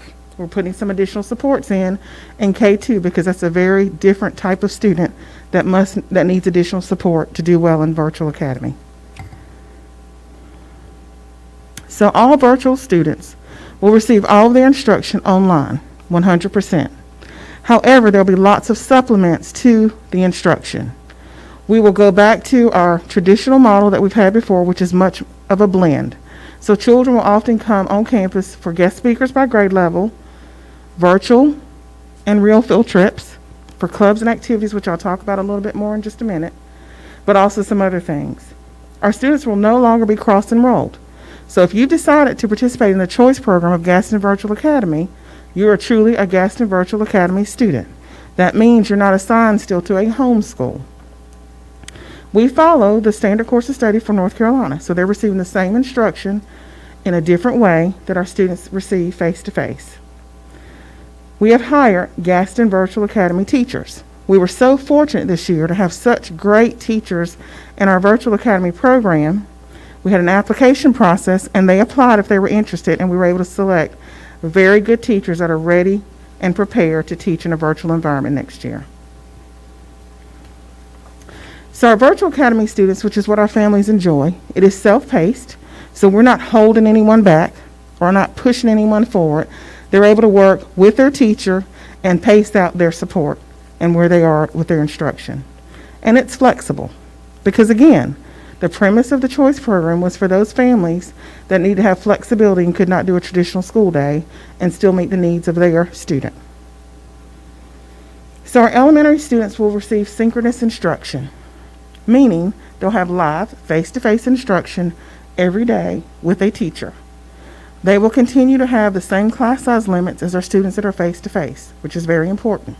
They'll have daily live instruction with teachers. I can't say that enough, because for K-5 students, that is important.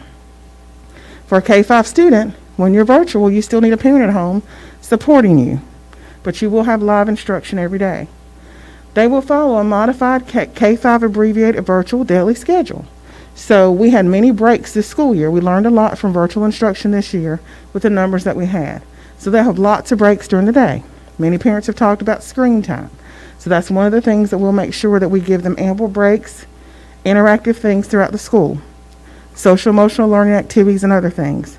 They'll have small group activities, so teachers will pull them for tutoring in the afternoon or in the morning, depending on the schedule, just like they would in a regular school day. Our secondary students will have a blended model of asynchronous instruction. So they'll have a little more independence. They will work more at their own pace without live instruction every day. However, they will have teachers assigned to them. They will have their own support teachers for each content area. And depending on how well you're progressing with your subject area, a teacher will reach out to you if you're not progressing at the level and pace that we would like for you to. The child may be able to reach out to the teacher or the parent. Teachers will have office hours. They will do small group, and we will pull them in for enrichment activities as well. And so we're very excited about the blended model. We were not able to do as much of this as we would have liked this year, but that was one of our things that we saw to be very successful prior to COVID. So we plan to continue that moving forward. Yeah.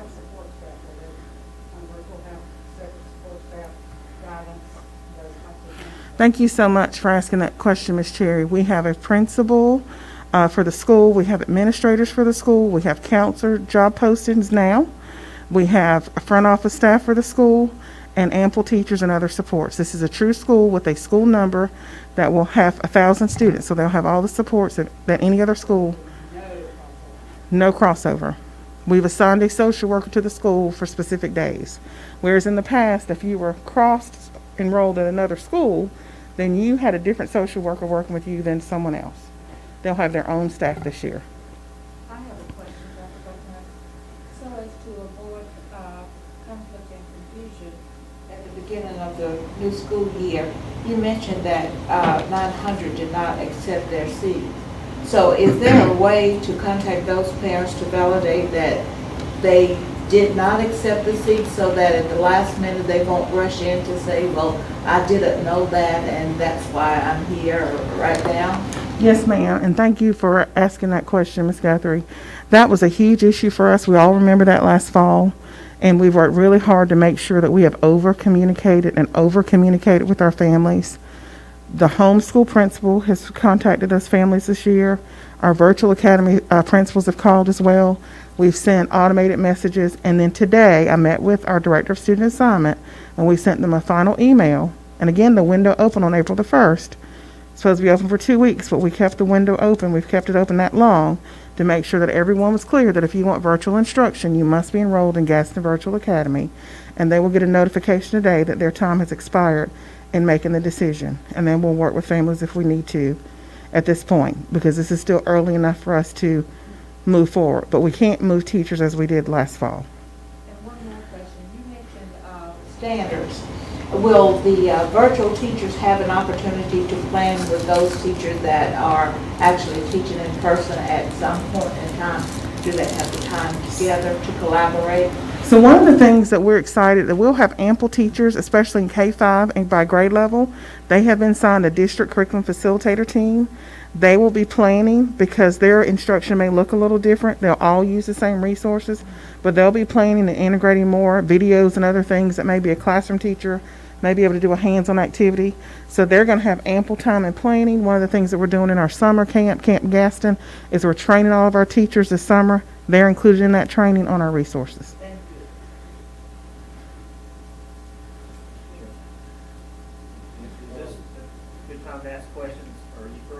I'm almost through, but you go right ahead, Mr. Collins. Okay. All right, I'm almost done. Okay, so the other thing that we've had, and this has occurred throughout the time of Gaston Virtual Academy, we've allowed children to participate in arts. You know, we have a strong passion and love for the arts in Gaston County. We want children to participate in that if that's their interest.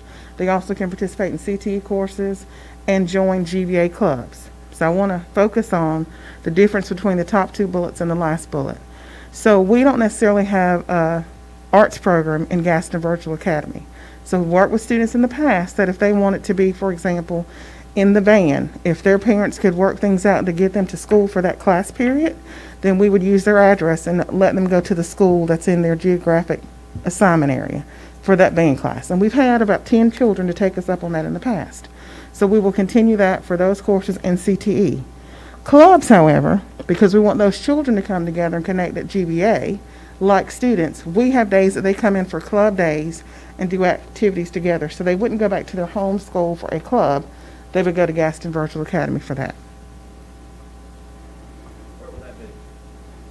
Gaston Virtual Academy? Well, it depends. It depends on the size of the group. We're working to have a larger space for Gaston Virtual Academy. We hope to have that soon. We are excited to say that we were using the Raider Center, but we believe that we've outgrown that space, so we'll work with facilities to find another location. So that is our 500 by grade level, so 100 per grade level coming for elementary. They can spread out and still enjoy the space and spend time with their teachers. So you can go back and take that that you're doing. Yes, sir, and that is how it's been. Yes. It's been that way from the beginning. Pushback from parents that they're saying that you can do that, why can't we do athletics? We've had parents ask that question. We continue to research that, and we are continuing to explore that. But at this time, students at Gaston Virtual Academy are not allowed to play athletics. So this is my last slide.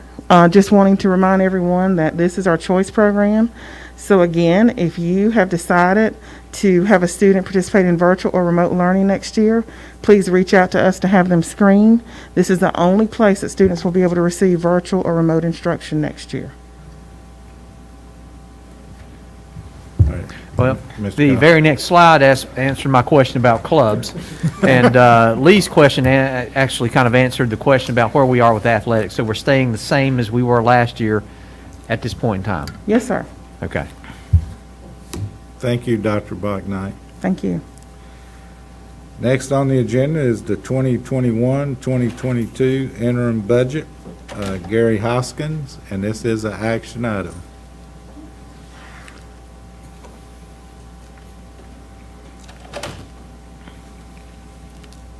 Good evening, Chairman Ramsey, Vice Chair Cherry, members of the board, Superintendent Booker. I'm here to ask that the board adopt the 2021-2022 interim budget. State law requires that the Board of Education approve an annual budget and have an annual budget resolution for each fiscal year prior to the start of that fiscal year. However, since the state budget has not yet been approved, we are recommending an interim budget which would consist of 80% of our existing budget. In 6 out of the last 7 years, this has been the case. We've not had a state budget prior to the beginning of a new fiscal year except for one of those 7 years. So this is a standard operating procedure. As soon as the state approves a budget, we'll bring a budget resolution for you to approve as well. So that's what I'm asking for, Mr. Chairman. Mr. Collier? Mr. Chair, it's becoming more standard than I like. This shouldn't be the standard that it's become, but I'll make the motion to adopt the interim budget for the year 2021, 2022. Second. Any discussion? All in favor? It's unanimous. Thank you, Gary, and I think you're up next on the out-of-county tuition. Yes, sir, thank you. Again, each year, we occasionally have some students to attend Gaston County schools that do not live in the county, and we charge an out-of-county tuition rate, and that tuition rate is calculated based upon our existing local appropriation divided by the existing average daily membership or number of students. So based on that formula, and we are recommending that the tuition rate for next year be $1,715. The current rate is $1,656. We currently have 12 students that pay out-of-county tuition or have paid it for the entire year, and 2 that have paid it partially during the year. We also are asking for the state tuition of $6,266. We have not charged any students that for a number of years. Typically, that would be South Carolina students that come up here, and that just has not been the case for a number of years. But if that does happen, that would help reimburse us because the state pays us money based on our per pupil allotment, and that's what that represents. So we would ask that the board approve these 2 tuition rates. Mr. Chair, I'd like to make a motion to approve the tuition rates as presented by Mr. Hoskins. Mr. Moore, second. Any discussion? One question. Okay. Yes, sir. Gary, if I'm a principal, do I get that money to put my instructor? Or does that go to No, the sir. county? That goes to the district, just as it does Go normally. straight to Highland. That's all I'd ask. Good question. That's all All I'd right. ask. We got a motion and a second, and all in favor? Okay, it's unanimous. Gary, I think you're still up. We're All right. skipping Thank you, Mr. Chairman. 15, we're going to 16. All right, this is an information item on our annual surplus sales report. At the end of each year, we present this report to the board. From time to time, we have equipment and vehicles that are end of life use for us, but still have some residual value. So we will post those on govdeals.com and get the best deal that we can to sell those items. So this year we had 18 items or 16 items on govdeals.com. There are a couple of those that didn't sell, but the total proceeds were $18,500. Okay, and So that's this the is just an information item. Okay. All right. Yes, sir, Mr. Collier. Mr. Hoskins, can you put a floor on what something can bid for? So when you put it up for bid, I mean, so for example, if there's something I say we need a minimum bid of $1,000 and you don't get a minimum bid, it just doesn't. We typically want to get rid of that item. At any price? Yes, sir. No minimum numbers? We don't want to bid it, we don't want to have an auction ourselves because we'll end Right. up spending more money because, it takes a lot of time and effort to have auctions. So Yeah. by putting it on govdeals.com, it's an efficient way for us to get rid of excess surplus Okay. equipment and vehicles and that we Yeah. do not need. Okay, I'm involved in a lot of auctions. They have Right. minimums and then they have load fees and things like that, but. Right, those would be typically things that you may still need or may still want. You're just trying to get the best price. These are things, you can see here, these are vehicles with 200,000+ miles on them. The equipment that's purchased back in the 90s, early 2000s. So these are things that the minimum would be $100, $200, something like that. Okay, fair enough. All right, thank you. Okay. Yes, sir. We'll move to item 16, School Nutrition 2021-2022 formal bids, and this is an action item, and Gary's going to take this one. Thank you, Mr. Chairman. Director Calamia wanted to be here to present this, but she was unable to do this. She will be here at the next board meeting to give an annual report on school nutrition, which was the item that we requested be moved to next month. So each year we put out bids for various food and supply items for school nutrition. What we have listed here are all the bids that came in over 100,000. So we have a lot of bids that are under 100,000. So this is just a sort of the tip of the iceberg. A lot of things have changed between last year and this year. If you'll think about, obviously COVID made a big difference in what we ordered and how we ordered it and how we delivered it to the students. And also, we opened up a new freezer and dry storage facility at our school nutrition kitchen, central kitchen. So that enables us to be able to order directly from the manufacturer straight to our central kitchen, not to a third-party middleman. So that's helped to reduce our cost some as well. So what we're asking for is that you approve these bids. We are a part of the North Carolina Procurement Alliance. That is an alliance of multiple school facilities that go out and bid on all these items, and then they select the lowest cost item, and that's what we bid, almost like if it's on state contract, but it's a purchasing procurement alliance that we have participated in for a number of years. Also, a number of these items are multi-year bids. You can see the first one is year 4 of a 4-year bid. There's another one that's a year 2 of a 2-year bid. So a lot of these were bid a couple years ago, and we're still paying the same price. So we're asking that you accept these bids and allow us to move forward and prepare for next year. Mr. Dedman? I make a motion that we accept the recommendation of Ms. Johnson. Second. Dr. Cherry. Any discussions? Yes, Mr. Collier?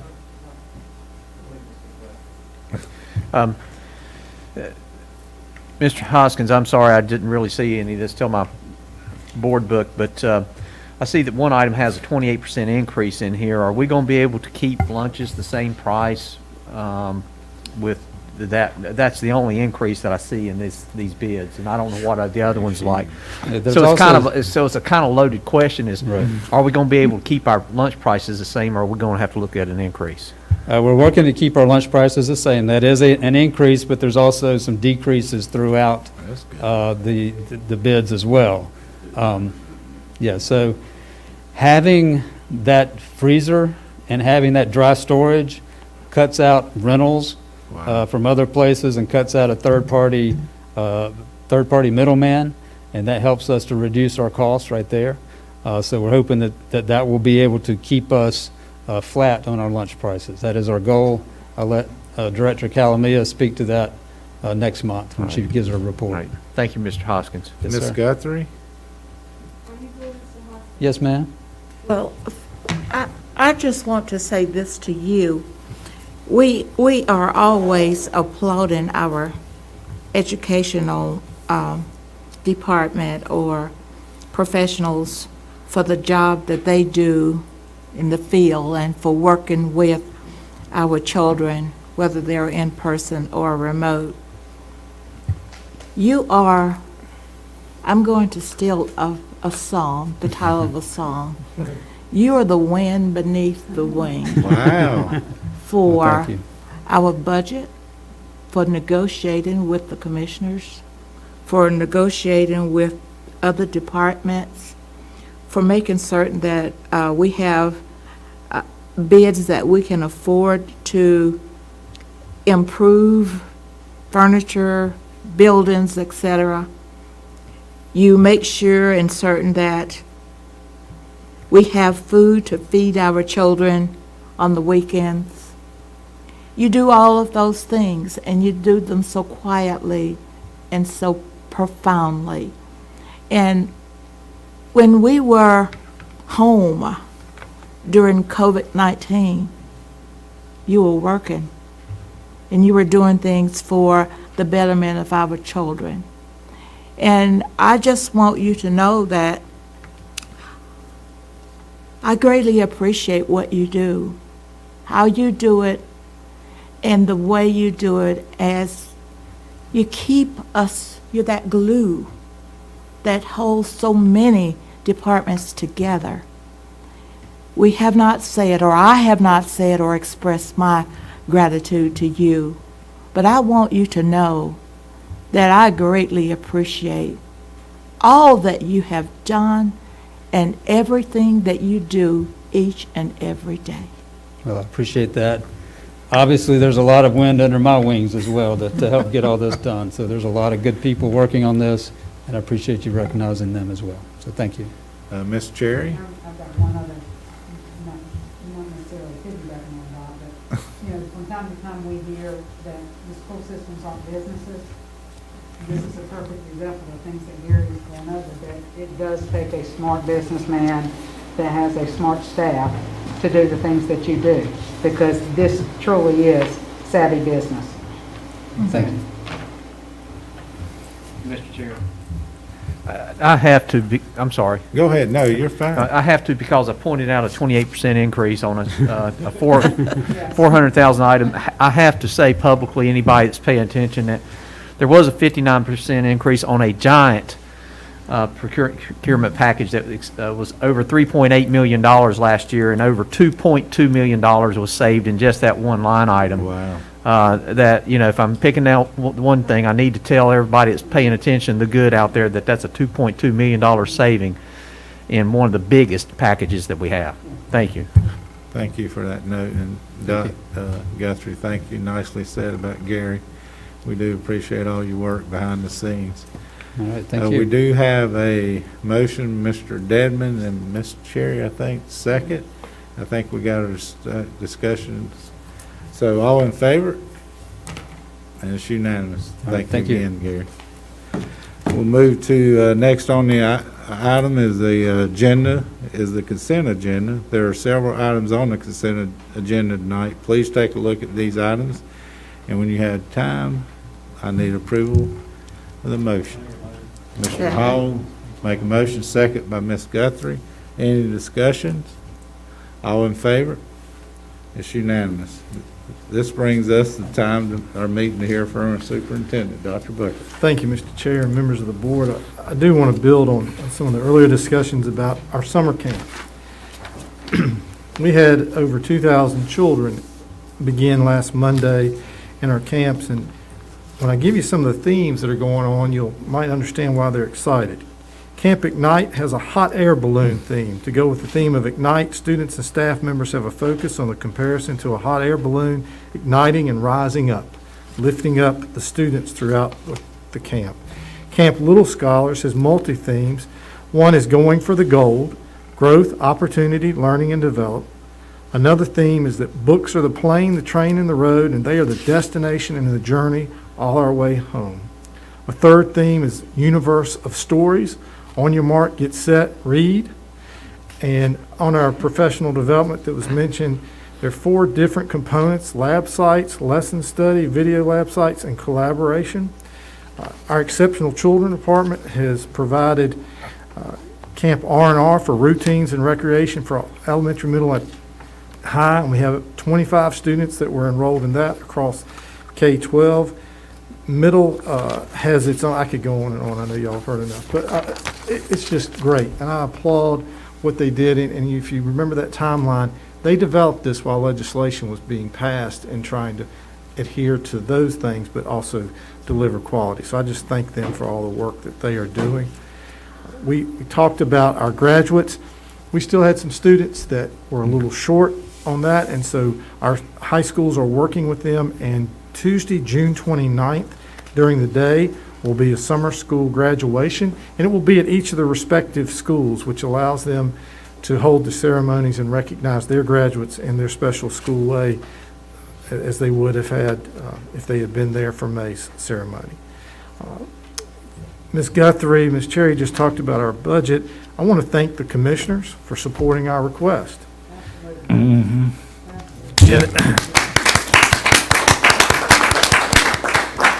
And we really need to acknowledge Dr. Kim Eagle, the county manager, and her staff, who met with us, followed up, and really dove deep in it to understand what was going on.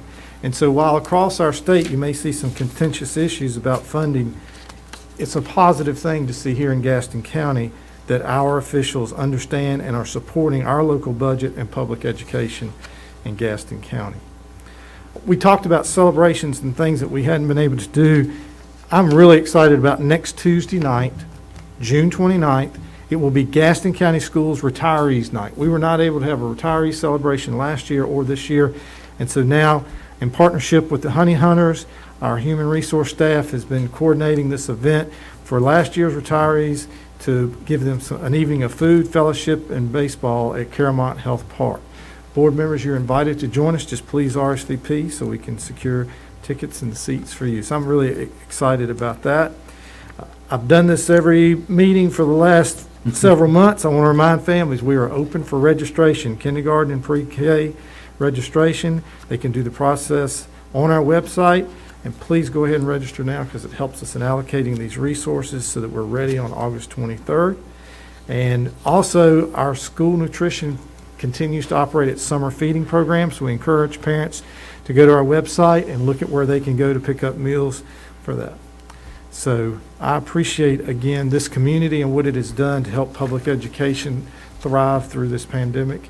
And Mr. Chair, that's my comments for this evening, but I would ask for a closed session for our legal matter as well as personnel. And I've heard good feedback from our teachers with all the good curriculum they're having for the Gaston summer camp.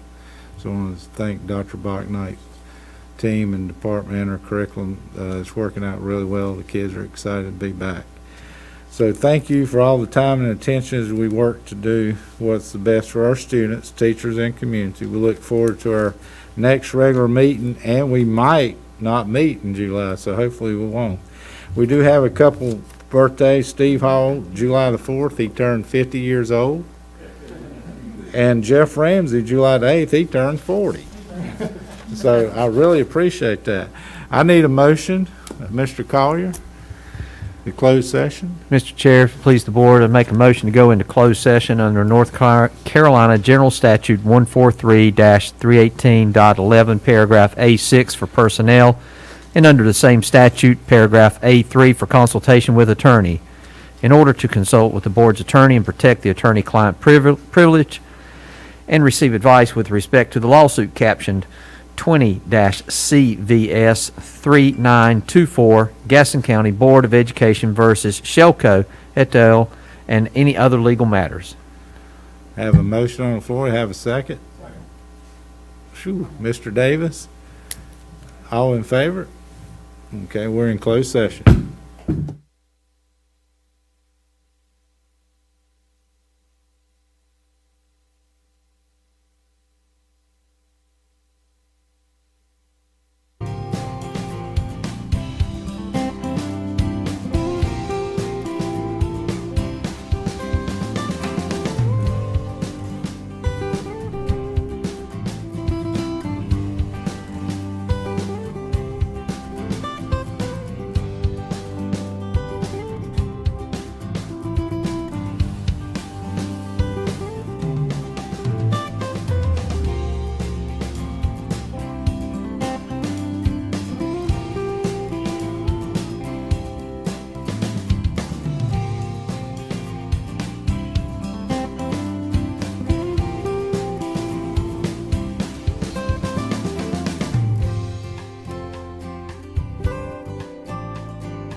And I'd like to turn it over to Dr. Booker. Thank you, Mr. Chair, members of the board. I would request 2-year principal contracts for the following 3 individuals: Lynn Stamey, Miranda Buchanan, and Jacob Barr. Mr. Chair, I'd like to make a motion that we accept the 2-year contracts for the 3 people that Dr. Booker just named. Second, Mr. Davis, any discussion? All in favor? That's unanimous. Thank you, Mr. Chair, members of the board. Offer 2-year assistant principal contracts to the following individuals: Sierra Jennings, Lauren Rohr, Jennifer Lancaster, Carlene Falter, Heather Hutchins, Antina Avery, Takesha Morrow, and Chelsea Elmore. And Mr. Chair, I make a motion that we accept the names that Dr. Booker just mentioned for 2-year contracts for assistant principals. Motion by Cherry, second by Davis. Any discussion? All in favor? It's unanimous. Mr. Chair, members of the board, we have the following current principals whose contracts are up for renewal, which would be a 4-year contract: Justin Beam, Lorinda Brucey, George Connor, Gary Ford, Todd Goff, Cindy Hester, Amy Holbrook, Sean Hubers, Rebecca Huffstedler, Dawn Lavender, Tammy Mims, Susan Redmond, Jennifer Reap, Lucretia Rice, Jamie Wallace, and Tyler West. Mr. Chair, I'd like to make a motion to give 4-year contracts to the individuals Dr. Booker just mentioned. Second by Mr. Davis. Any discussion? All in favor? That's unanimous. Mr. Chair, members of the board, the following individuals currently serve as assistant principals, and their contracts are up for renewal, which would be a 4-year renewal: Gary Koch, Laura Costner, Michael Dermott, Akeisha Glenn, Kristen Haskett, Anara Henderson, Donovan Kent, Mark Curtis Mitchum, Philip Morris, Jonathan Stauffer, Jada Warnock, and Dina Oman. Mr. Chair, I'd like to make a motion to give 4-year renewal contracts to the individuals Dr. Booker just named. Second by Mr. Davis. Any discussion? All in favor? That's unanimous. Mr. Chair, members of the board, we have 1 central office administrator contract that is up for renewal. A recommendation of a 4-year contract for Carrie Minnick, Executive Director of Exceptional Children. Mr. Chair, I'd like to make a motion to give a 4-year renewal contract to Ms. Carrie Manning. Second by Mr. Davis. All in favor? Mr. Chair, members of the board, you all are used to seeing a rather lengthy list of employees that are hired under the teaching profession. We have a similar list of summer school contracts that will be posted, and I would move for approval of all those contracts. I make a motion that we approve the summer contracts that Mr. Booker is speaking of. All right. Second, Mr. Hall. Any discussion? All in favor? So if I may have a moment, Mr. Chair, just to walk through some of the things that are going on in the district, because I know a lot of folks are curious. At our previous meeting, the principal at Hawks Nest accepted a position in central office. And to fill that vacancy, Tammy Mims will serve at Hawks Nest. That creates a vacancy at Chapel Grove. Mitch Allen will serve at Chapel Grove. So that was a vacancy. We have also had a vacancy at Robinson Elementary with the move of that principal. Emily Pogue will serve at Robinson, and that creates a vacancy at Springfield, and Miranda Buchanan will serve at Springfield. We have a principal who has applied and been offered an opportunity in Human Resources, Caroline Black, which offers an opportunity at Bessemer City Central Elementary School, and Dr. April Conley will serve in that role. Creates a vacancy at Bessemer City Primary.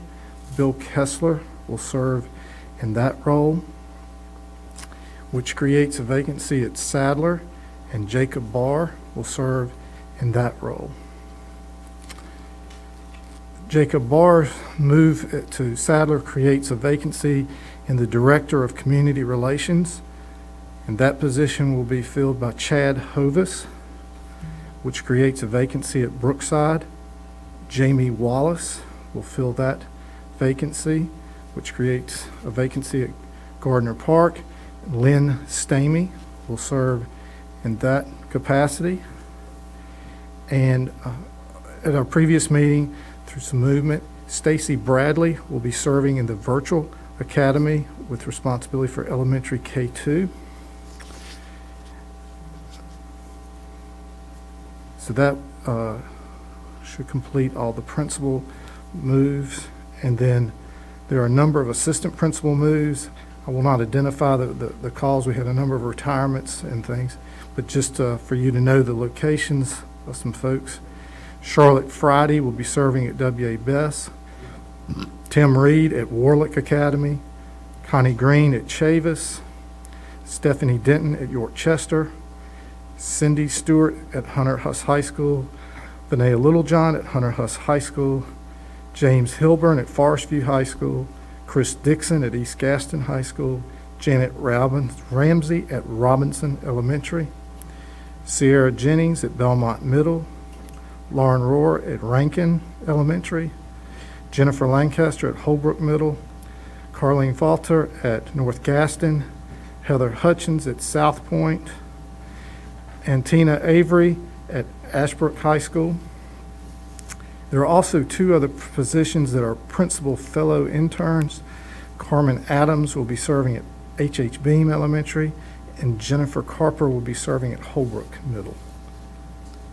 And that is the current changes in those positions at this time. And that concludes the personnel actions I need, sir. Thank you, Dr. Booker, for all the staff work. And so I have any other motions on the floor? Yes, sir. This is a time every year we have our evaluation for Dr. Booker. And I'd like to just say, Dr. Booker, once again, you have proven yourself to be the right person for the job. You have brought us through an unprecedented, probably year of anyone's lifetime that's here today. And you stayed focused on the matters at hand and continue to move our district forward. And with that, I'd like to make a motion to increase your salary by 7%, effective July 1st, 2021. Second. Second by Mr. Collier. Do we have any discussions? Okay, all in favor? Discussion, I'd like to say. I'd just like to make a few comments. I'm going to take my mask off so it can be clear. In his evaluation, I gave him all 5s. I mean, I'd give him higher, but that's the highest number we can give him. I'm just going to read what I said in my evaluation. The 2020-2021 school year was the most difficult and challenging year I've seen in my 22 years on the Board of Education. Information regarding COVID-19 would often change, creating confusion and misinformation. I've never seen our community so divided on how to educate children and keep everyone safe. The Board of Education was put in an impossible situation to make decisions that would draw both praise and hate at the same time.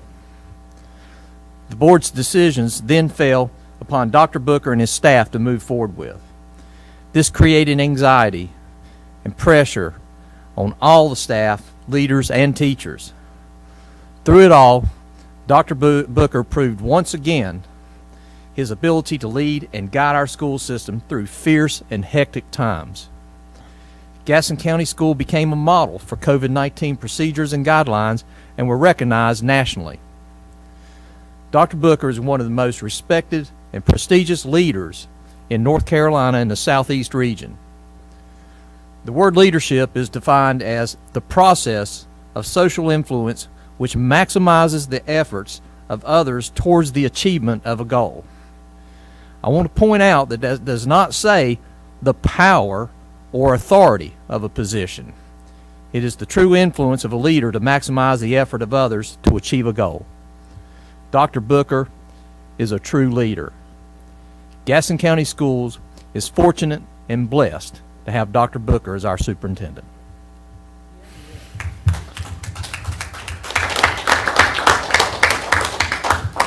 Mr. Chair, I have something that I want to read as well.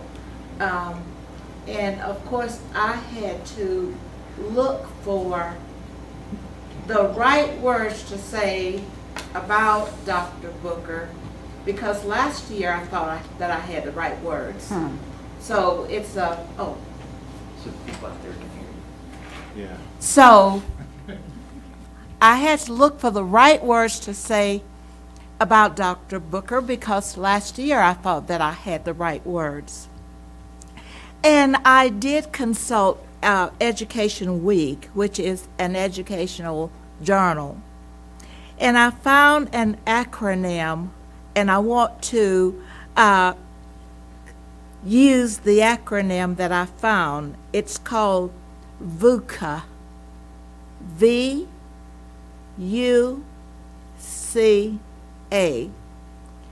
And it's an article written by the editor of Education Week, Kevin Bushwalder, and his co-editor, Emma Harris.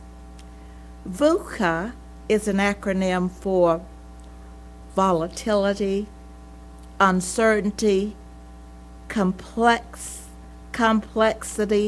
and ambiguity. VUCA. Volatility. All experience it. Something terrible happens quickly and unpredictable. You have to make a decision. Dr. Booker had to make a decision to shut down Gaston County Schools for months. Volatility heats up if decisions are made not to be transparent about what happened, why it happened, and whether or not you have a resolution. We know why it happened, and Dr. Booker had a resolution for that. Uncertainty. We have all been living with constant and massive uncertainty for the past months. With the COVID-19, we hope that it will go away and never return again. But what Dr. Booker did was to establish, and he actually did confirm what I wanted to say tonight when he did his summation. He established a non-hierarchical leadership team that responded to the messiness and the changing of circumstances and information. Dr. Booker built a team that would reflect how important it was and is still education is in Gaston County. Looked at the circumstances, assessed the circumstances, and found resolutions. Complexity, decision-making, starting time. When are you going to start school? Pushing high school start time, working with elementary schools. Things that you may have thought would be relative simple turned out not to be such. Yet, Dr. Booker and his team persevered. What he did was to determine the things that were non-negotiable, things that were out of his control, like the wearing of the mask and the things that the health department put in order and the regulations that had to be implemented. Things out of his control, yet the things that were within his control, he managed and managed well. Ambiguity. Well, we've heard critics say that the overuse of technology in schools, for instance, may not be the right thing for some of our children. I'm sure that Dr. Booker heard that as well when we were negotiating whether or not to return to in-person learning. Dr. Booker, you assessed it all, and you truly lived out the acronym of VUCA. Volatile. I'm getting my words confused now because I'm anxious to say this. Volatile, of volatility, uncertainty, complexity, and ambiguity. Those things you faced them, and we are here tonight to say to you, thank you for never giving up. Thank you for persevering. Thank you for always considering our children and their education as we look and anticipate a new year, Dr. Booker. We pray that God will continue to extend his blessings upon you. Thank you. Oh, I gave you all 5. Anyone else? Mr. Hall? Dr. Booker, when you were hired to this job years ago, there was rumbling. And I stood up for you then, I stand up for you now. We're very fortunate to have a man of your vision, your character, your leadership, your hard work.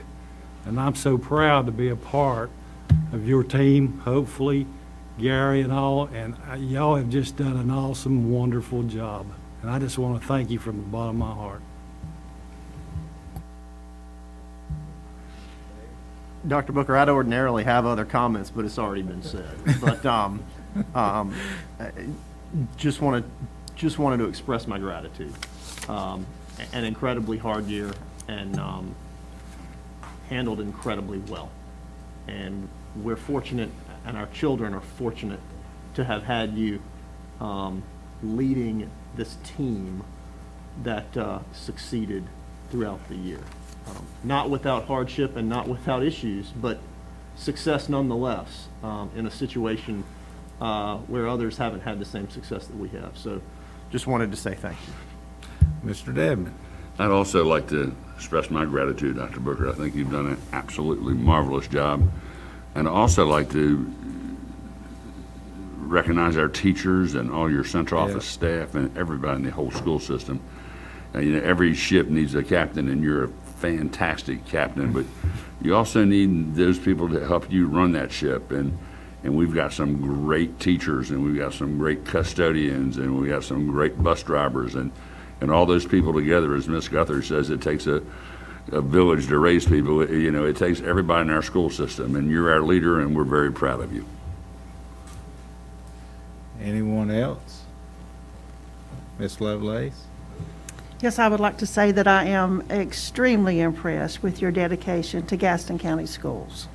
And I'm proud to be part of this team. Thank you so much. So before the adjournment, I just wanted to say, as we all know, the United States has always faced many crises. No, I'm not adjourning. Oh, we got a motion, all that. Oh, we got a couple more. Lee was signaling me. Yeah. So, as many crises in our history, and this is one of them that will go down in history, but the true leaders always rise to the top. And we're blessed to have a true leader that's caring and gratitude, good to his employees. He thinks about them first before himself.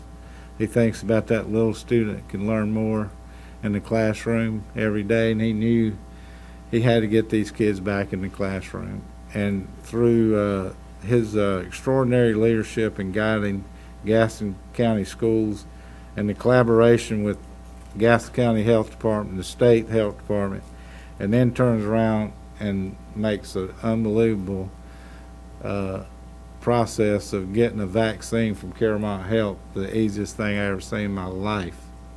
And that was the game changer. Our teachers felt comfortable again, and you knew it would. So the essential school system to be successful implemented Plan B, and we were the model of that Plan B. And actually we did C too, while we were doing them all.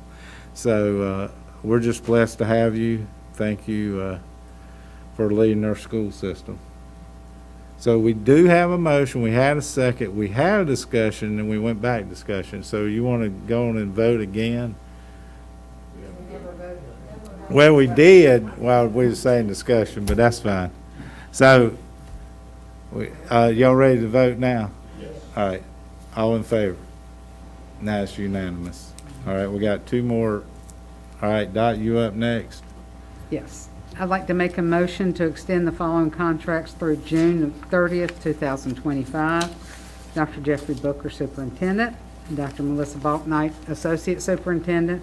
Gary Hoskins, Associate Superintendent. Sonia McGraw, Attorney. You have a second. Ms. Guthrie? Is she? I second that motion. Okay. All in favor? It's unanimous. All right, Doc Guthrie, you got a motion? Oh, okay. I think Lee's is next. Lee. I think he are. Yeah. Is it, we finish on the, all right, we got 8 done, Sonia? We're done. Okay. Now, Mr. Devon. Motion that we adjourn. Okay. Second, Ms. Lovelace, all in favor? We're adjourned.